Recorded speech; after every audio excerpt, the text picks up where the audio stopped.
Hello and welcome back to the Goat Cave podcast. Yesterday, we had Chris Brown from Burlington here. If you want to learn a thing or two about BMX photography, go check that one out. He's a really interesting guy. I met him quite a few years ago, just randomly at a park. This is before, I really started doing anything with BMX. So it was really cool to sit down with him. It's been years since I've seen him. The next one we have is Gabe Truex on Saturday.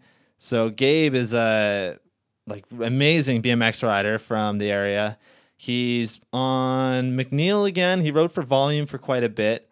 The guy is unreal. He's such a good rider. He's done a couple world's firsts too, I believe. Hanger crank whip on up rail, which is like insane.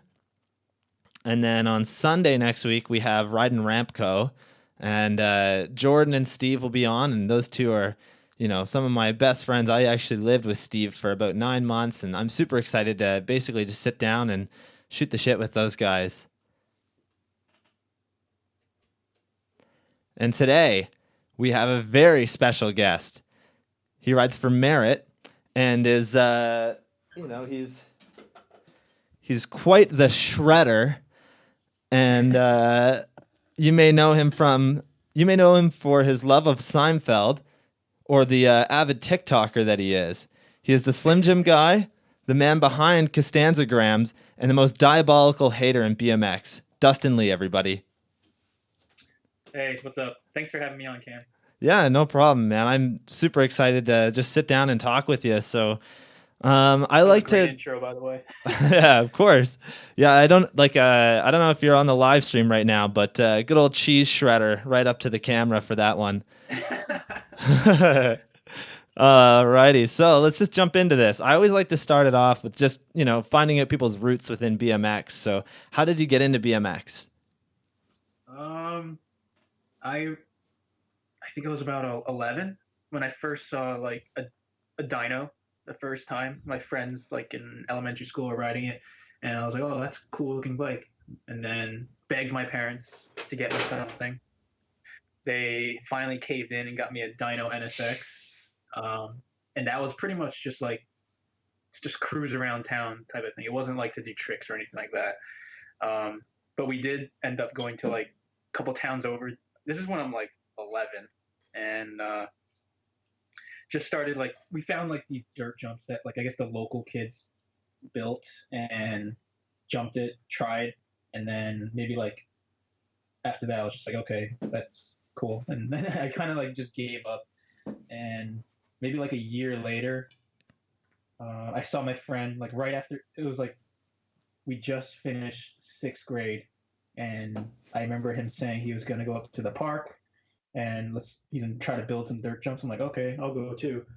And I remember like this so clearly for some reason, but I just remember like having no idea what I was doing, and it was like a small 4-pack, and I actually like I jumped it and I cleared it, and I was like, holy shit, I can't believe I did that. And then the rest is history from there. That's awesome. Yeah.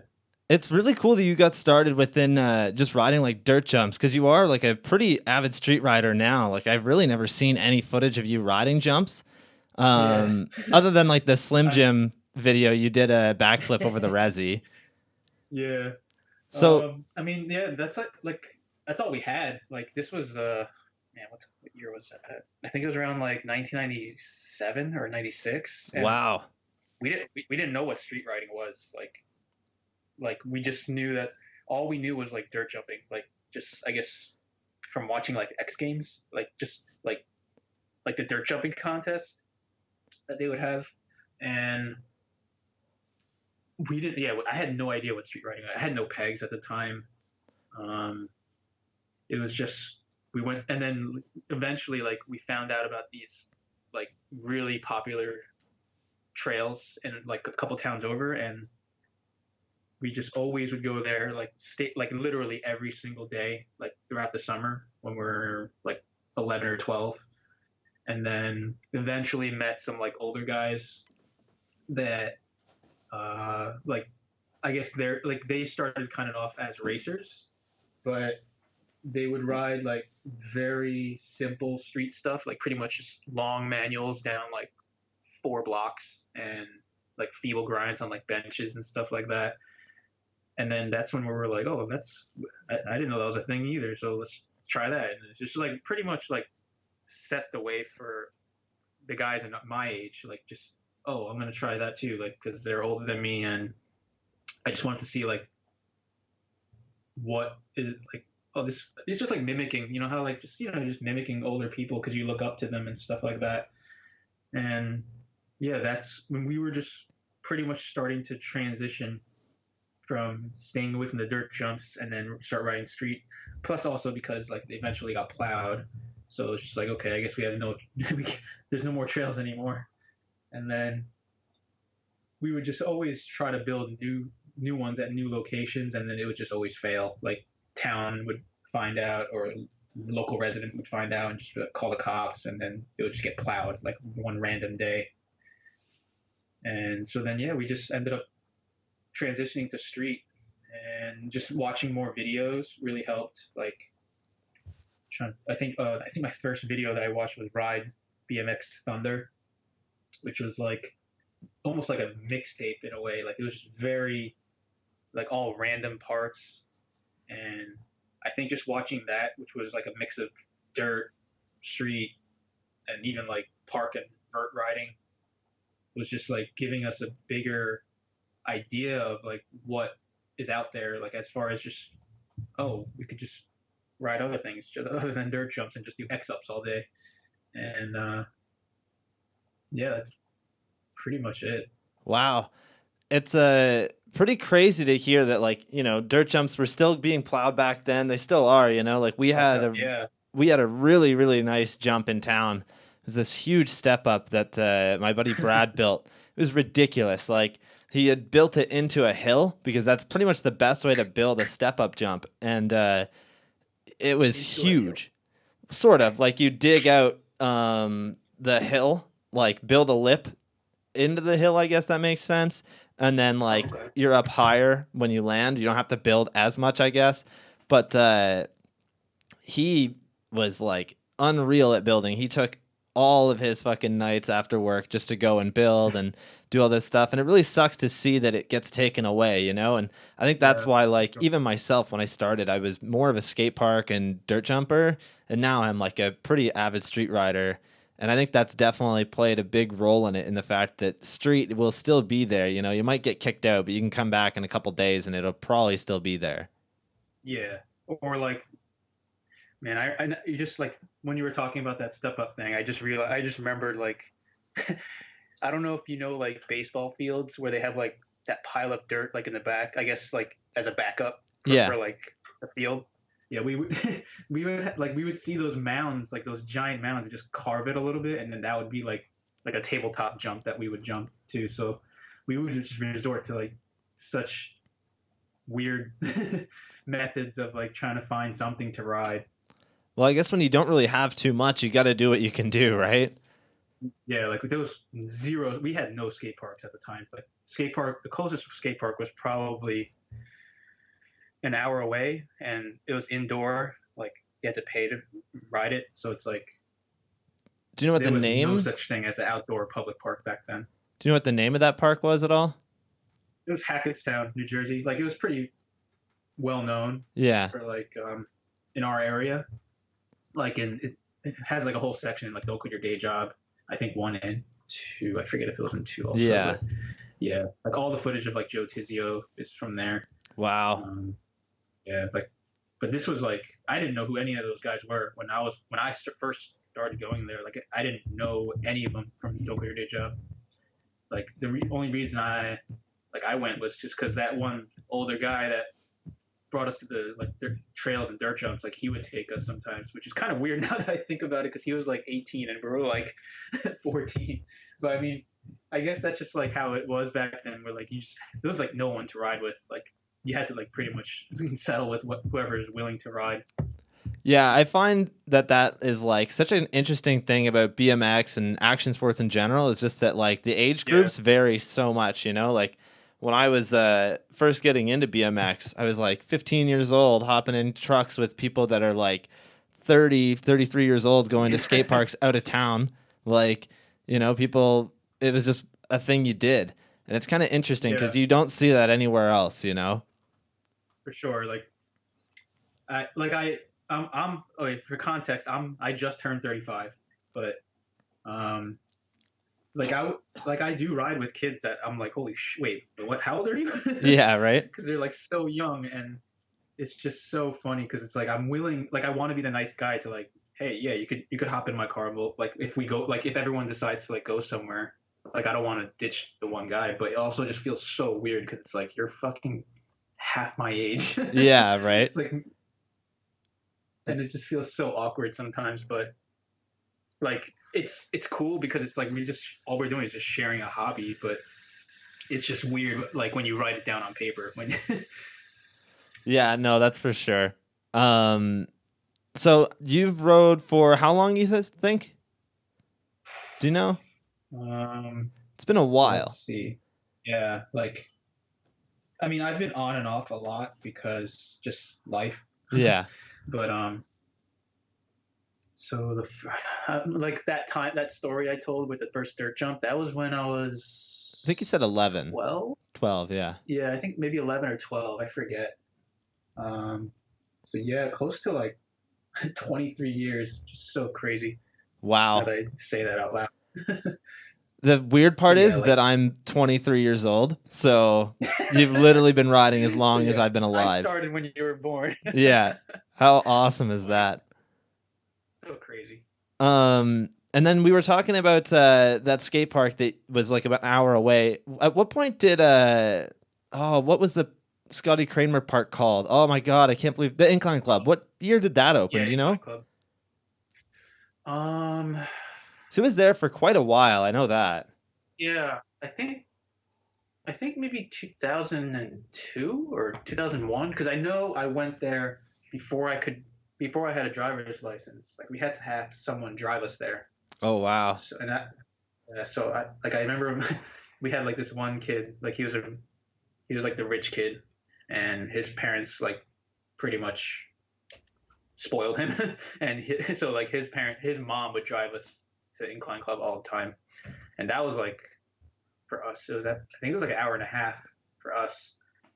Not terrible. I live about an hour and a half from Joyride 150, so it's about the same distance, I'd say. I guess just for us because we were so young at the time, it felt like an hour and a half felt like 5 hours. Yeah, fair enough. But yeah, I think it opened in maybe 2000 or 2001 because I definitely didn't have a license, and then once I did, I still didn't even go there because I like, no offense to anyone that loved that park, but I just was not a fan of it. Everything was just huge. Like I'm like, I can't do shit here. Yeah, it is like such a park for Scotty. You know what I mean? Yeah. Joyride's kind of the same way. In the way that Drew Bazanzin, like the whole park room is basically built up for him. It's fucking huge. But a lot of the kids that have rode there are insane. What were you saying though? Does he own that park? No. So a dude named Mark Summers owns that park. Drew is just like Red Bull kind of sponsors the park, so that's kind of like Drew's thing, right? He lived in Toronto, so it's just the closest thing for him. Oh, okay. Yeah. Yeah, because like I saw his, like, he's been riding there forever, so I just was like, oh, is this like a Scotty kind of situation?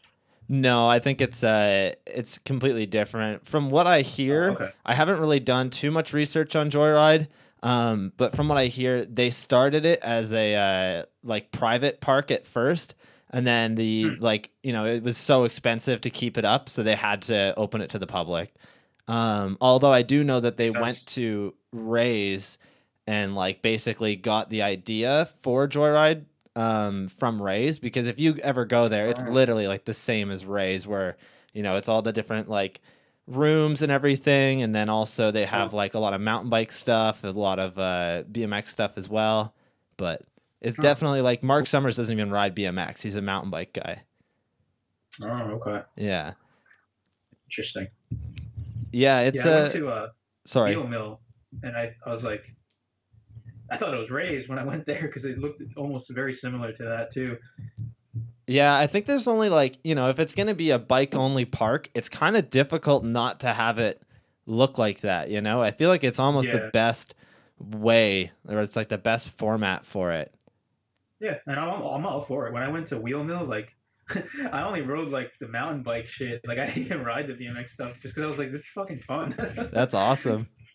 Yeah, it's always fun. Like they have like the little XC course with all the different skinnies at Joyride that are like pretty Yeah, long. And dude, you see more BMX riders ride that than mountain bikers. Like it's kind of interesting. yeah. I guess just because it's something different to ride and explore. Oh, exactly. All right. So, do you know when you were hooked up with Merritt, and how did that start? Pretty. So, like me and Mike Brennan, we go like way back. Like he, like we ran it. I think I first started riding with him when I was 15, and he was maybe 17. Um, he was like known as like his nickname was Blue Pedals at the time. I don't know why. Like I think he was. I don't think he liked that nickname, but because he had a Hoffman Evil Knievel at the time, and I guess that bike came with. I don't know if it came with it or he just had maybe like blue Primo tenderizers or something, but yeah, like someone nicknamed him Blue Pedals, and I was like, oh, I don't get it. Like, what's so funny about that? But I don't know. I think people made fun of him for that shit, which is funny. But yeah, we go way back, and when he was like, we've just been friends ever since. We were just riding then. He was when he was on Bulldog, then when he was on Animal, and then once he left Animal to start Merritt, um, like honestly, like I don't even think I deserve to be on Merritt, to be completely honest, because like it's basically just because like Mike's my like one of my best friends, so it's like he just helps me out. Like I I hate saying I'm sponsored, like quote unquote sponsored by a Merritt, because I just feel like I I'm like I don't really deserve that. It's just because it's more of a like we're just really good friends type of thing. And but yeah, like as soon as he started, or him and Sean started the company, like I was pretty much like on board from the beginning. And I think that was in 2013 or 12, I forget. Um, but yeah, I just ever since I've just always supported Merritt, always represented Merritt, um, and I'm like super grateful that they even like hooked me up with shit. I actually really like Merritt. A lot of the stuff that like you guys are doing there is really cool. Like I Yeah, really like all the it's mostly colorways. Sean. Pardon? It's mostly Sean. You said? It's yeah, like Sean's like so Sean was kind of like the brains behind Animal when they were making like all their stuff. Right. Um, like as far as like designing like things like a certain way, because he's kind of crazy like that, where he just really like is into. I think he's like I'm not sure like what his educational background was, but I'm pretty sure it's like something with engineering, because like he's just really meticulous about like just everything, like very small details, and it's just really fascinating. And Mike is very like him. Mike was very innovative too when he was at Animal. Like I just like he was always just thinking of like, oh, this might be a good idea, or this is a good idea. So it was like the perfect pair of like Mike and Sean, like where Mike would come up with like a really cool idea, and then Sean would be like, "Oh yeah, that is cool," and then like Sean would actually be the one to execute like the science behind it and everything. So it's just really interesting, like such a great pair of two people to like start something. Yeah, exactly. I really like, all the products they make. The like everything is so trendy too, which is so cool. Like, you got to be able to keep up with Yeah, what's going on nowadays, and they do definitely make a path for their own with like the slide wall tires and the pegs with yeah, the like brown plastic sleeves, that kind of stuff there. Like nobody else is really doing that, and it's kind of cool that these guys are doing it. yeah. Very cool. Like, I mean, I see. I mean, I see a lot of other companies doing really cool stuff too. Yeah, But that's fair.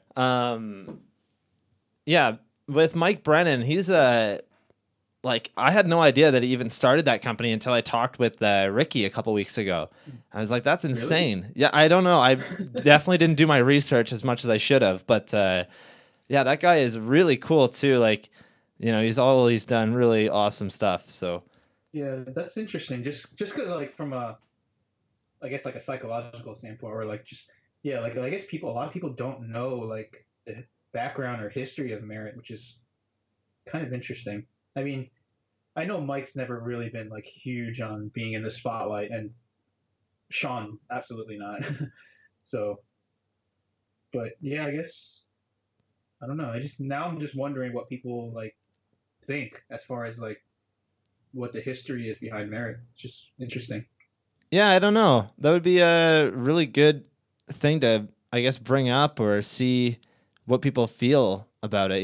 Yeah, Um, Next thing but I is guess oh, some sorry. people is just like some people are just like I guess they just like some people just don't care about being like in the spotlight. So that's I get it. At the same time, like they don't need everyone to know like oh yeah this is me, this is my company, like you know.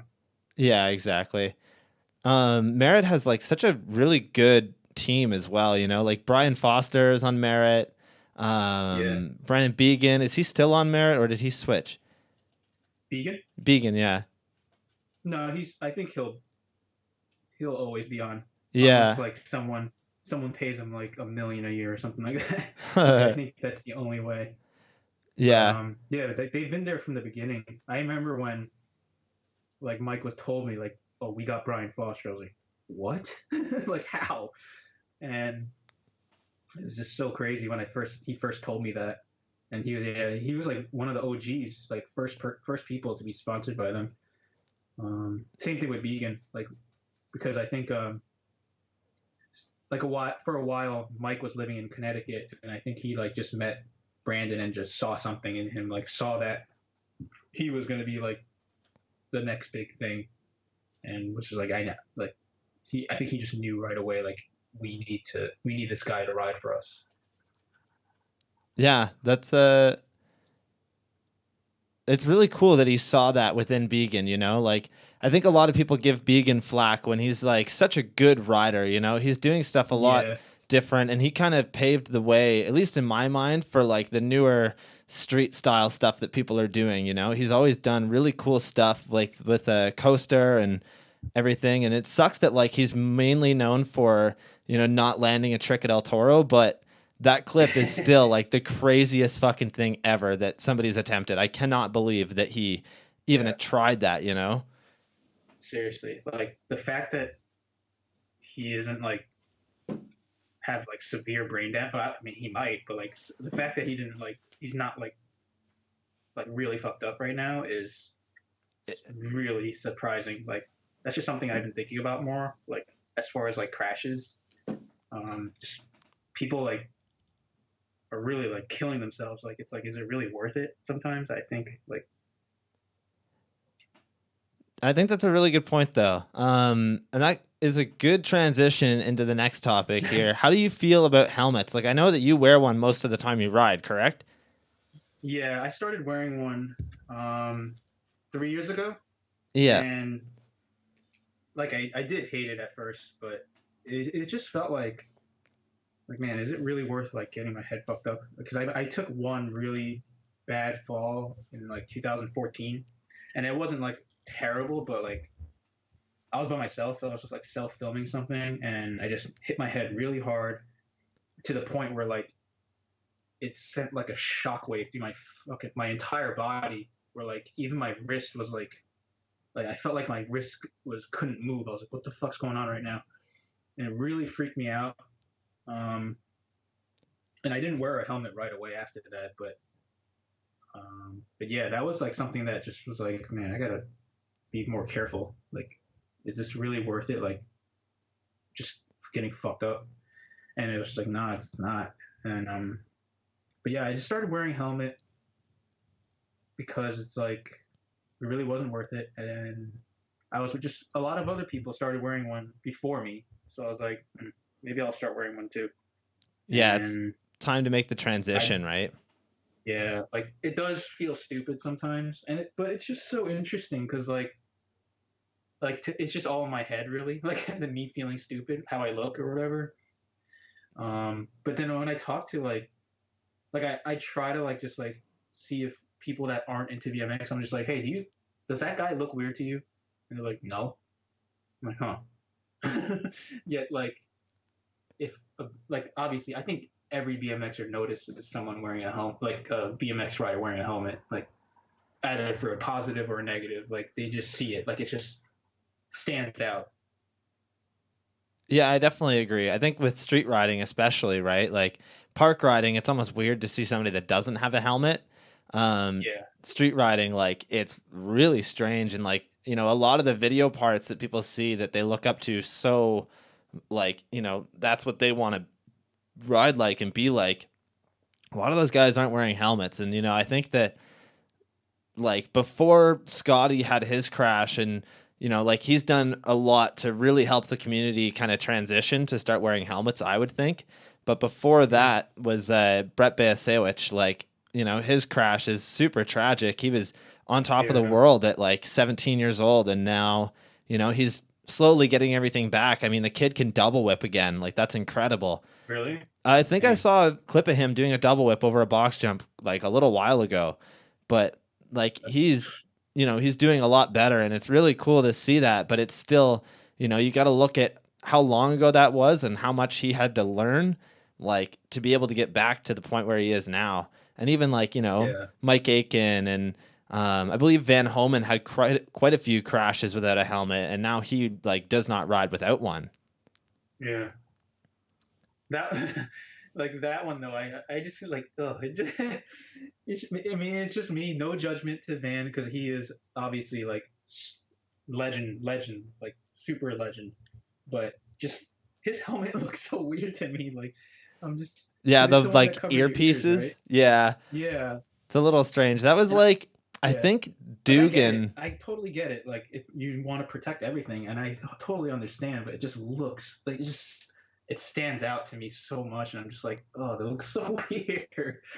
No, I get it. I think because like the ProTech um full helmet, like full cut, it had the ears and everything covered as well, but it Mhm. wasn't a certified helmet. And I think that one was popular when Dugan was wearing it and quite a few other kids. This was years ago, and that was like at least around here, that was the helmet to have. And like it's Mm. kind of dumb because it's not even a certified helmet. Like I rode one for like 2 3 years, and I had a crash where I went over a box jump and my fork snapped in half when I landed, and like face right to the fucking ground with that helmet on. And like I still have that helmet. I don't wear it, but I keep it just kind of like just to look at it and be like, A I could have reminder, fucking died because of this. Like I really should have yeah, been smarter about it. And it's not their fault for selling it. You know what I mean? They're just doing right. what they want to do. Like it says right on the box that this is not a certified helmet. You should not wear this riding BMX or skateboarding or anything. It's mainly just because people want it, right? Yeah. All right. So to transition out of the helmet talk here, how did you meet Montana Ricky? Um, Basically through Merritt. Like I didn't know anything about it. Never heard of him. Didn't know anything about him. And then there was an old sales rep at Merritt that didn't work there anymore. So then I think they found Ricky because through Scotty HD, Scott McNenamine. I can't say his last name, but but yeah, he used to live like Scott used to live in Portland for a while, and I guess that's how him and Ricky kind of got connected. Then I think Ricky met Mike and Sean at Interbike in Vegas, and then I guess they just kind of stayed in touch, and I think Mike just called him, and then he decided to move. Pretty much is it. Like I remember, I think I actually saw his clips on the Come Up Instagram before I even met him, and then maybe like a month after that first clip, that one clip where he was riding at 50/50 and like face planted on the rail. And then yeah, I just went to the warehouse and we were just good friends ever since. Like I was going through a breakup at the time, and it was just so weird how like we were like talking to each other like as if we're like we've known each other forever, but we like pretty much just met, and he's been just a good friend ever since then. Ricky is like such a solid dude, you know? Like I messaged him to do the podcast and was not expecting an answer at all. And literally like 2 minutes later, he's like, yeah, let's do it. And then like, you know, ever since then, we still like we message each other all the time. That guy is like such a solid Yeah. dude. I have nothing but good things to say about Ricky. And, you know, like I wish him the best because I know he's doing a lot with YouTube right now. And I really hope that people will start to see what he's doing because I really like all the stuff that he's doing. Like that guy is such a solid dude. He's nothing but like, you know, positive in BMX and everything. I think he's like such an awesome dude. But Yeah, I think he has the best intent, but I know he also dwells on BMX sometimes, yeah, which I'm always trying to be like pretty much the devil's advocate whenever he like complains about something. fair enough. But yeah, it's just funny. Like, but I know he's trying. Like I know he has the best intent, and he's just trying. Like I could tell from like the years I've known him, like he's really working on himself to be a better person, like all the time, and I respect that a lot.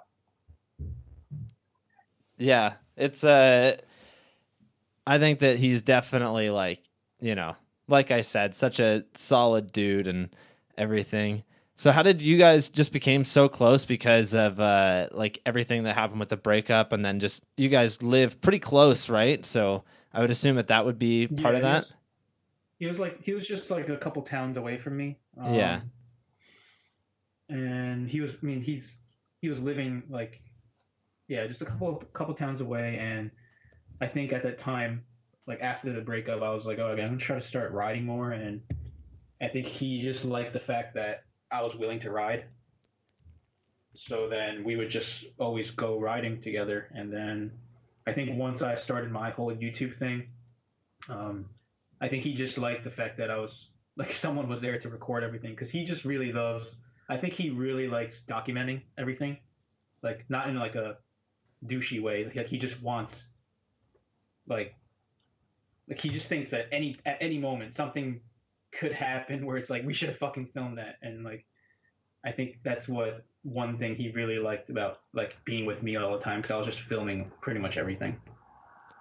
That's a good point. Myself personally, I filmed two full-length BMX DVDs of just the local guys we have here, and that was like such a thing for me too, is to film everything, and like Yeah, you know, because at any moment you're gonna catch the greatest thing ever.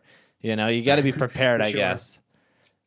Yeah, like that's something I like. Sometimes I'm just like, man, I don't feel like fucking filming anything, but yeah, like that's something I am always working on, like trying to do more because like, but the thing is for me is every time I'm filming everything, I'm like, okay, nothing's happening, and as soon as I turn the camera off, something happens. I'm like, god damn it. That's always how it goes.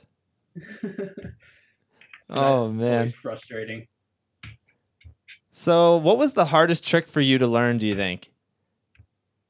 Myself, it was like tail whips. I still suck at them. I cannot get them like the way that I need Yeah, to.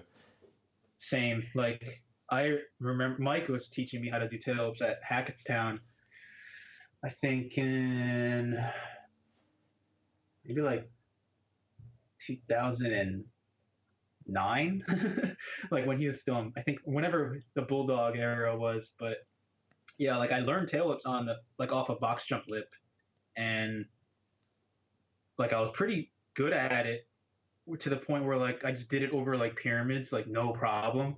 Like I remember when Tyrone Williams, we were at Hackettstown, and he was trying to downside whip the hip, and then I did it, and he's like, "How the fuck you do it?" I'm like, "I just don't think about it, just fucking do it." Like that's what I said, and I just did it like casually, no problem. Like I guess just like it's really a mental game, because like after I did that, I was like, okay, that's it. And then like after that, I can't do them anymore. Like now, I have no shot at doing it for some reason. But I'm pretty sure it's just all mental.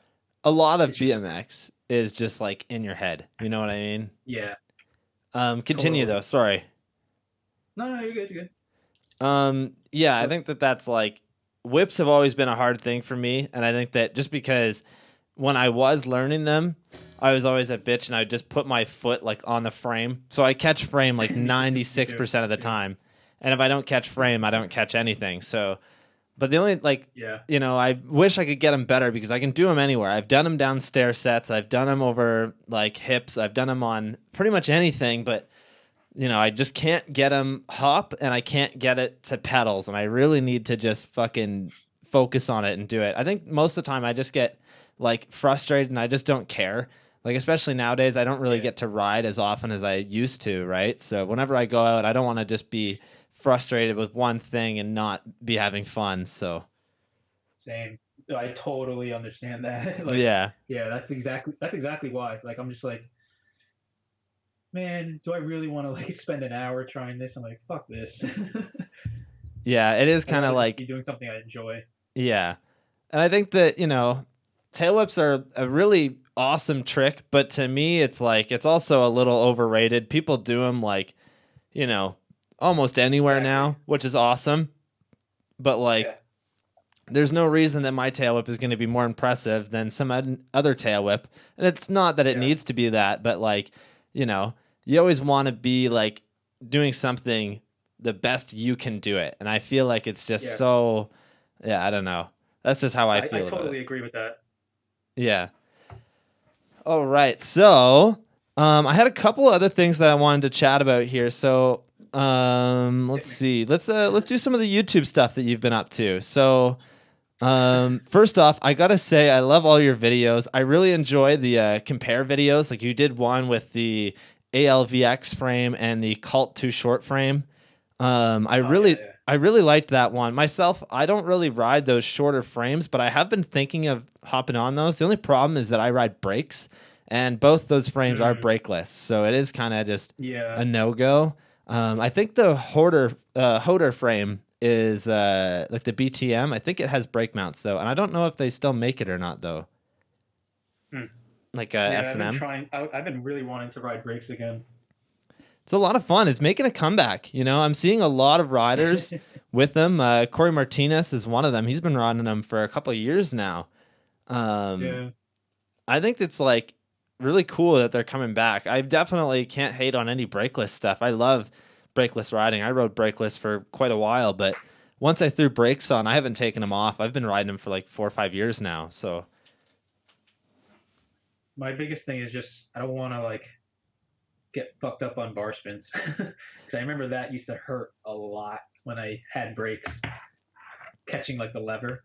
yeah, that's I haven't learned bars yet because I'm too much of a bitch because of that. That's like it definitely limits me on that. And like I used to have really good tuck no handers and same thing, like I would always catch the lever or like miss and fuck uh, up somehow.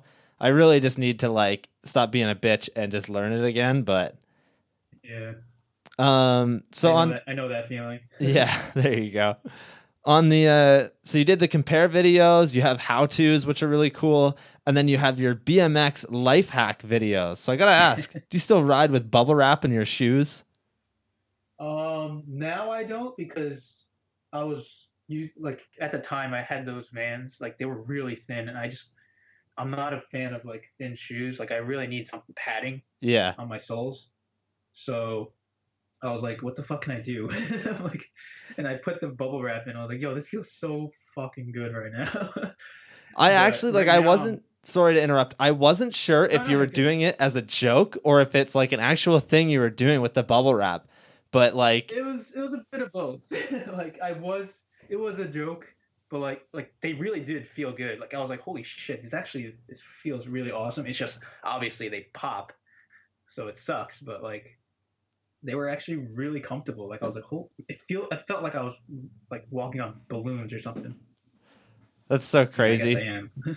My I always ride like double insoles. I know it's probably not the best thing to do, and they do have like Yeah. the footprint insoles where like they're made for skating and BMX. But I don't know. I've just always been cheap as well, so I'll just take the insoles out of my last shoes and throw them on top.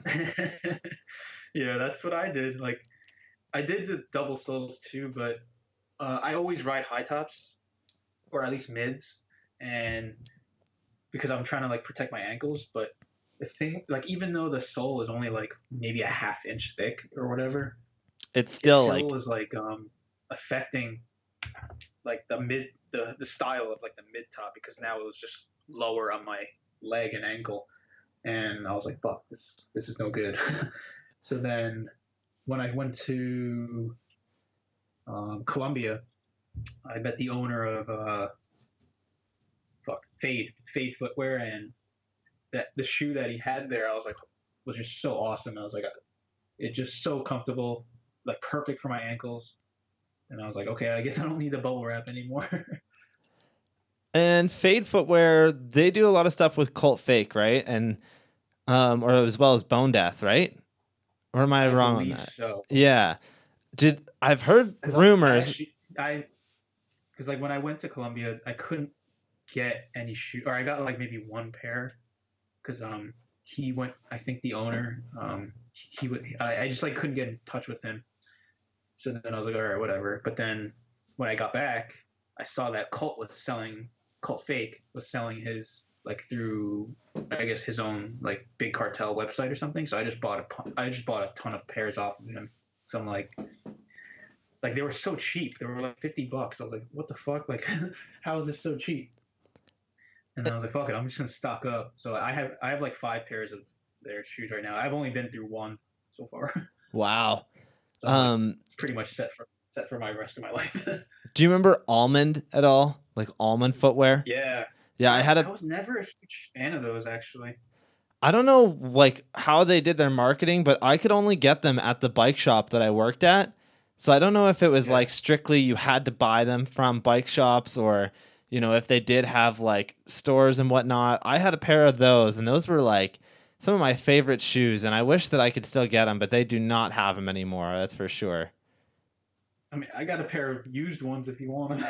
Oh, Like they're in good condition. They were Jared's actually. He just gave them to me. Like I was like, I can't wear these. damn. Huh. Yeah, I Um, remember he used to ride for them too. I don't even know what the origin of Almond was. Like, was it a German company? I don't know, to be honest with you. I really should have looked into that a little bit. I just know that like when 10 pack was a thing in Canada, they sold them. Like they sold Almond, they sold Merritt as well, I believe. They sold a bunch of different like brands that really weren't that popular around here. But Oh, the bike shop that I worked at, they had only 10 pack like stuff. 10 pack was a distribution company, by the way. I don't know if you knew. oh yeah. I Okay. remember them. And they sold. Did they have like a lot of We the People type of stuff They too? had We the People, a Clat. Like it was a lot. Mainly, their stuff was We the People and a Clat. Yeah, that's why I was like, I feel like Almond had something to do with Germany. I'm not sure, or like maybe the guys at We the People, but I'm not sure. Like that's just a total guess. Yeah.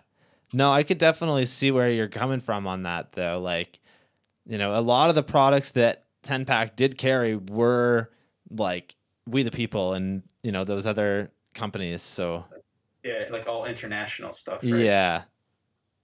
Alrighty. And then in your life hacks video, you also did the cardboard for the like insoles. Did you use that at Yeah. all or not really? Yeah, and that was actually Mike's idea, like Mike Brennan. Like he's the first one that showed me that, like years ago. And I was like, oh, this is pretty good. It actually works. So then, yeah, like I should have gave credit to him. Like that was actually his original idea. I don't know where he got thought of it, but yeah, he showed me that. So then I'm like, yo, that's a great idea. So I'm gonna add that to the video. And then like a lot of the ideas actually I learned from Mike, like spray painting the grips. That was originally Mike's idea. The soles and the insole shoe thing. I forget what else there was. But yeah, this is just goes right back to like how like Mike has always been so innovative. Like even though it's like a ghetto fix, but like he's just been the master of like ghetto fixing stuff. Like we both have. Like we used to like do car stuff together too. We would just ghetto fix anything, and it was like, oh shit, it's fixed. Like it'd be the most poor, terrible way to fix it, but it would just work. Yeah, it works, right? Yeah. You did you did a video on life hacks for cars as well, correct? I didn't actually get time to watch that one, but can you go over a couple of things that were in there? Yeah, when I did the first BMX life hack video, I just noticed like the views were like going much faster than anything else, and I was like, maybe there's something here, or like with the SEO or like the keywords or something like that, where it's just like triggering something where people are searching for it. So then I'm into like the whole car scene, like not super deep, but I am into cars. So I was like, okay, maybe I could do something with that too. And then just thought of all these little ideas. But I mean, I also did some like Googling just to see like what other people have done. But the one that I remember is the jack stands method. Like basically, I have a Honda S2000, and the car is pretty low where it just can't go onto like regular car jack ramps. So I decided to, like, I remember years ago, like I saw on like a car forum. It's like this is when forums were still a thing, and someone made like a little diagram about like a 4x8 or something. I forget. Not a 2x4, but maybe I think it's a 4x8, where he just pretty much made like 3 levels, like steps, basically. Like they were just stairs for your car, so you could like drive onto each step, like maybe like after every 2 feet. And I was like, oh, that might be a good idea. So for people that don't have car jacks, so that was one thing. Using a binder clip as your phone holder for like your GPS if you don't have a GPS or like a phone holder in your car. And my personal favorite one was always like I always had like hatchbacks as a car, and most hatchbacks have like a rear windshield wiper. So they also have a rear windshield wiper squirter. So I would always adjust the squirter to make it shoot straight back instead of shooting down at the windshield. And then I would spray people that were always like tailgating me. That's hilarious. Yeah, I thought that would be a good idea too. I think Clint Reynolds did something like that. He's got like a water gun on his vegetable van. It's like so funny. Alrighty. So it's pretty festive time of year. Have you put up your Festivus poll yet? No. I had one that I still have like from maybe 3 years ago. Like I brought that to a Seinfeld trivia one night. There like people I purposely dragged it in the middle of New York City, like being really obnoxious with it. And people were like just giving me stares like, what the fuck are you doing? Oh man. Yeah, it was great. Like I always like if I'm probably gonna bring it to a Seinfeld trivia again. Like I'm gonna go to one next week. I'll probably bring it with me. Hopefully, it's the time of year. Get it. Yeah, exactly. Do you know the exact date of Festivus? Is it the 23rd of December? Yes, you got it. Yes, I do. I'm impressed. Look at that. A lot of people don't know that. I'll be honest. I was doing a backlog on all your videos last night, so I think that might be why. But nice. As I'm sure everybody knows, you're probably the biggest fan of the show Seinfeld. Can you remember what episode got you hooked, and tell us a bit about it? I think it was. I mean, I'm not sure, but I remember in high school when I think I was a sophomore. I heard like 2 people in class go hello. I mean, that's not one of my favorite episodes now. Like it's The Voice on season 9.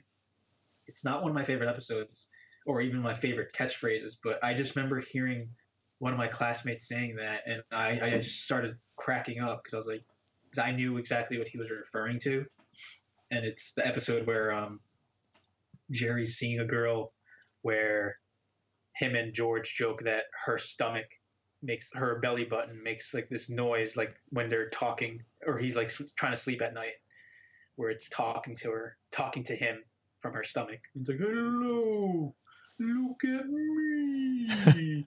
And I remember that. I just remember that kid referring to that, and I think that's one of the ones I remember early on. I think I just like that later. A lot of people hate that later season, but I was always a big fan of the later seasons. So anybody that's like, seen anything from Rodeo Peanut would know that like once, you came out and said that you were the guy behind it all, everybody like, how did you keep your love of Seinfeld a secret for when you were doing Rodeo Peanut? I mean, I didn't have like a huge I didn't have any like many eyeballs on me or anything like that, so I don't think people even like made the connection, to be honest. Like not, at least not like not a lot of people did. I think some people knew or like had an idea. At least like the guys that know me. But yeah, it's kind of strange. I think also because people that followed Rodeo Peanut also followed Costanzagrams, so I think those people had like a suspicion that there was something connected there.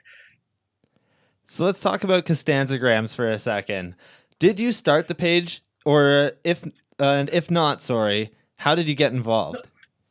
Oh, I did. Like it's always been mine, but the name isn't originally mine. I remember there was an account already. It was called Costanzagram, no s at the end, and it was just posting like pretty much uh like screenshots from the show, and it was just like something I liked. I saw it like once a day. Like he just posted once a day, and then just one day just stopped posting, and I was like, what the fuck? And then so I DM'd him or her, I don't know who it was, but DM'd him and then said, hey, if you're not willing to post, I'll take over for this. Never got a reply. So then I was like, all right, fuck it, I'll just start a new account. And it was originally called the New Costanzagram, which sounds pretty lame, but I just did that because I didn't want to like completely like steal this person's name, or just in case they decide to start posting again. And they just never posted again. So I was like, all right, I'm going to change the name of this back to just Costanzagrams because the New Costanzagram just sounds so lame. And then I would just like I would actually see. I don't know if you know who Insta Diggles is. I do not. Okay, but he was actually one of the older guys that I first started riding with. But anyway, he would always post these memes on his account, just pretty much like the meme title would just say like Mondays, and it would just be a picture of someone looking tired. And I just thought that was funny. Like that was pretty much my first meme I ever saw. And then I'm like, you know what? Maybe I could make a meme out of just Seinfeld shit. So then I would just post like images and then it just had the caption say #Mondays, and it just had like an image of George looking really tired.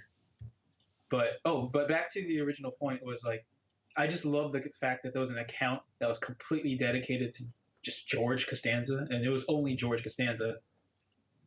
And when I started my account, I was mainly posting only George because there's just so much content for George, in my opinion. Like, I think he was just one of the characters that everyone loved, but also everyone hated. So then I'm like, I just thought it was a great idea, and yeah, it just started like actually the day it started really popping off, I was like maybe like a week before that, I was like really about to like just be like, fuck this, I don't want to do this anymore, because it was just a lot of time and thinking, and it was just like felt like it was going nowhere. But like one day, this other account called Curb Your Larry David, pretty much like the same concept, except it's just from Curb Your Enthusiasm, just gave me a shout out. And like I woke up the next day, I didn't even know he gave me a shout out. I just woke up the next day, checked my phone, and saw that it had like all these notifications. I'm like, what the fuck's going on right now? So then I went to my account, and it just went from like 487 followers to 4,000 something right overnight. I was like, holy shit, what just happened? So then I looked through, and I saw, like, I checked my feed, and I saw that he gave me a shout out, and people were just like, oh my god, it's an account completely dedicated to George Costanza. And I think just that simple concept was what people were so like fascinated by, and just wanted to like be interested in it. And then it just went from there. Like by the end of the week, it was like at 10,000 followers, and this was in like 2013, where like it was like that was a big deal, like to have 10,000 followers. Oh yeah. Well, now you're sitting at almost 450,000 followers on that account, are you not? Yeah, that's 416,000, I think. I forget. Wow. Yeah, that's Yeah, insane. it's been a crazy ride. So I've gotta I gotta say you probably have a really, deep love for George Costanza, eh? If that's like Yeah, for sure. that's really AKA cool. Larry David, really. Oh man. So some of the stuff that I love that you do is in a lot of your YouTube videos, you have references to many different TV shows, including Chappelle's Show. You had references to Austin Powers, obviously Seinfeld, and so many more. Has television always been like just such a big part of your life? Yeah, like it's just like I don't know why, but like it's just always been like I would watch a movie over and over and over again. And maybe it's because like we didn't have like the internet as abundant as it is today, where like pretty much had no choice. I had to watch the same thing over and over again because that's all I had. I had no like there was no like streaming sites. I didn't want to download shit because I just was so sketched out by torrents and stuff like that. And yeah, I was just telling my girlfriend the other day how like we watched Home Alone last night, and I was just quoting it like throughout the entire while we are watching. She's like, "How do you remember this?" I'm like, "I had the VHS, and that's all I watched. Like, I literally watched it twice a day, maybe for 2 weeks in a row. Like, that's all I would watch. So like, I just remember everything from that for some reason, and that's just how like everything was with me. Like, I would just watch a movie if I really liked it. I would just constantly watch it over and over again when it's not the case anymore today because there's just so many other options out there now, so it's just hard. Like I love for example, like I love the Dark Knight. That's one of my favorite movies, but I don't watch it the way I would watch like I watched Home Alone back then, just because like there's just so many other things to watch. No, that's super fair. A show that I am like absolutely hooked on that I've seen multiple times. My girlfriend's actually starting to get pissed with me because I just keep watching it like, all the time. Like once a week at dinner, I'll just throw it on Netflix. And that show is Son of Zorn. Have you ever seen that show? Son of Zorn? Yeah. No, I never heard of it. Oh man, you have to check it Who's out. in it? Oh, I'm like so bad with names. I'll basically explain the concept of the show and how it works. So, Son of Zorn it's about a warrior from Zephyria, and he comes to Orange County to basically be a dad for his son, who some like years ago he hasn't seen him in years. He's 16 years old, so now he has to get a normal office job and everything. But the funny part about the show is that Zorn and anybody from Zephyria and all things from Zephyria are all animated, but everything else is filmed like with real actors and real locations and everything. It is such a weird concept for a show. There's only one season, but it's fucking hilarious. I love that show. It is so funny. I would absolutely recommend it to you. It's on Netflix? Yes, it is. They have one season on Netflix. Yeah, I'll check it out. Yeah, that show's incredible. I'm such a huge fan of it. So since we're talking about different media and whatnot, how did you start to work with Gary Vee? And for anybody that doesn't know who we're talking about, can you give us a brief history of who Gary Vee is? Sure. So Gary is He's an entrepreneur. He started off working just in a liquor store till he was 34. He understood the internet. Like when he first saw the internet in like 1998, he knew right then that it's going to be a big deal and like it's going to pretty much change everything. So he started the first e-commerce wine business, pretty much selling wine on the internet because he was always in wine. Like he was just so into wine as a kid. Even I guess he said he would like. I guess there was this popular magazine. It was called Robert Parker. It's pretty much like the Ride BMX of wine, and he would just read that in school all the time. So he became pretty much a wine expert instead of focusing on school. Started the first e-commerce wine website, Wine Library. Then worked for like pretty much helped his parents build their liquor store into pretty much $1 million, like $60 million business. Left or during that time, I think he started the first YouTube show pretty much ever, like probably one of like the first 10 people to start a YouTube show in 2006 called Wine Library TV, where it's pretty much like very similar to like what I just believe in, which is he would review wine and just tell like really wanted to keep it simple as far as like he hated the fact that people would like pretty much anyone that starts drinking wine becomes a straight douche. Like any person that starts drinking wine because oh you have to smell the tannins and let this and all this bullshit. So he wanted it to be more simple where just an average person can start enjoying wine without it being such a like snobby thing. So he would review wine, and the intent was to just pretty much let people know, like, because that don't have wanted to try out the wine but were too afraid to try it or whatever, and he wanted it to be very honest because even like he would have wine that he would be like, oh, this is disgusting or terrible or it tastes like shit, and he would have to sell it in his store, which is so ironic. Like, I think that's something that a lot of people can't do, because it's just like you're pretty much bearing a hole for yourself. But I think the fact that he did that is like shows that people can trust him and his review of whatever. And I think a lot of people do that now. Like even when I look at like MKBHD, like all he's doing is just reviewing stuff and providing value like that. But so anyway, back to that. Then Gary, like he was pretty much started one of the first YouTube channels ever. Then decided to start a media company, pretty much like a client service company. It's called VaynerMedia. That's where I work. And he's the CEO, the COO of the company. We do pretty much like consultation / like production work and just like media, just digital media stuff for a lot of clients like Chase and Planters, all of these types of companies. So that's Gary in a nutshell, on top of like all the other things he's doing.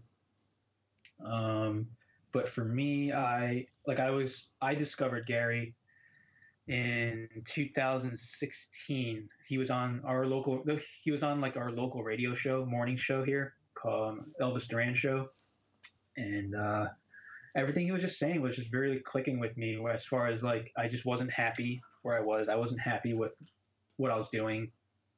And it's like, I didn't like he was just pretty much saying like, you shouldn't be doing things, like you shouldn't be working if you really hate what you're doing. Like it's just going to be terrible. Like pretty much you got to fix that. I took it in with like a grain of salt, but then I was just seeing a lot of other like signs during that year where it's like, I really shouldn't be doing what I'm not happy doing. So then I quit my job, to pursue the YouTube thing. Then long story short, came across a video that his team posted on his YouTube called like looking for content creators. And I was obviously like I had Costanzagrams at the time, so I considered myself like a content creator. Um, Applied, got rejected, then applied again, maybe like 4 months later, got rejected, or like actually, so my current director, his name is Andy. He called me in, and or he called me. He's like, "Hey, are you still interested in the job?" I was like, "Yeah." He's like, "We'd like you to come in for a in-person interview." I was like, "Cool." Went there, did an interview. He gave me a homework assignment, pretty much like an editing, quick little edit to do. Turned it around, sent it to him, never heard from him again. And I was like, "Oh crap, I fucked that up." So then I just kind of was just like, just living, we're doing the same thing I've been doing. Then like randomly calls me in June of 2018 when I was actually out trying to film a how-to toothpick stall video, which never went out because I just never had the time to do it. But yeah, I was trying to film that. My phone starts ringing. It's Andy again. He's like, "Hey, you still interested in the job?" I was like, "Yeah." He's like, "Can you come in tomorrow?" I'm like, okay. And then just started working there. I went through like a month trial period basically to see if I was worthy enough to stay. And I just kept I was on some like real like pursuit of happiness shit where like I wouldn't talk to anyone. I would stay at my desk. I would just work. And because I really wanted to like get this job. And I just wasn't like, I didn't spend time drinking water. Like I really was like, because I didn't want to go piss. Like I didn't want, like I wasn't the best editor at the time. And I just knew that like time was like really important because I just needed as much time as I can to do everything. And Gary's whole thing is like speed. Like speed is just a huge factor. So after a month, they said, "Hey, you can be they upgraded me to being a resident, which is basically like pretty much like a paid intern." And then 6 months after that, they gave me a full job, and then I just been there ever since. Started off as a video editor. Now I'm doing the live streams and some of the audio and podcasts for him. But mainly I do editing for his Instagram. Wow. That's Yeah. really crazy. Like I know you posted a video, after you had been there for about a month or so, I believe. Just Yeah. telling everybody on YouTube that that's what you have been doing, and I'm really stoked to see that you found something that you really enjoy. Myself personally, like I'm trying my best to figure out what I want to do with my life, but my dad has always told me like, don't work a bullshit job that you don't want to work for the rest of your life. Like work on yourself and try and do something that you will be happy doing. And like, I always really enjoy just seeing other people that have made it to that point. It always gives me that like bit of hope that, one day I'll get there. So Yeah. I mean, the fact that your dad is like supportive with that's amazing on its own. But you're 23. Like I wasn't doing shit when I was 23. Like you could seriously like not do shit for 10 more years and you'll still be fine. Like you have so much time to figure things out. So like I say don't put so much pressure on yourself, but also like just keep trying new things, figuring yourself out. Like I think that's a big thing that a lot of people don't do. Like and they just feel like, "Oh man, I gotta have it all figured out in 2 years before I turn 25 or something like that." Like no, I think that's a good point. I definitely do put a little bit too much on myself sometimes. Like, right now I have like, I'm doing the podcast, but I also have an idea that I've been working on for almost a year now. And that's to create a pilot for a animated TV show. And I've been like Awesome. so fucking stressed on doing it all because it's an adult like cartoon show. I want to be able to send it to Adult Swim. And I had a co-creator that was doing it with me, but he kind of backed out and really didn't like, he didn't really give me the best reasons why. He just kind of did it out of the blue and really hasn't spoken to me since. But I don't know. I'm still like, I came up with the idea originally and I'm going to keep doing it. I have to learn how to fucking do everything that he was doing now. So, but I don't know. I feel like lately I have been super stressed on just getting it done and doing it when I should just take my time and really do it right, you know? I mean, I say like both. Like you obviously like I mean, just from listening to you, I could tell you're a creator and an artist. Like, and I in a way I am too, and I totally understand that feeling of like perfection. Like, oh, it's not ready yet, or it's not perfect yet. But that's one thing that I've kind of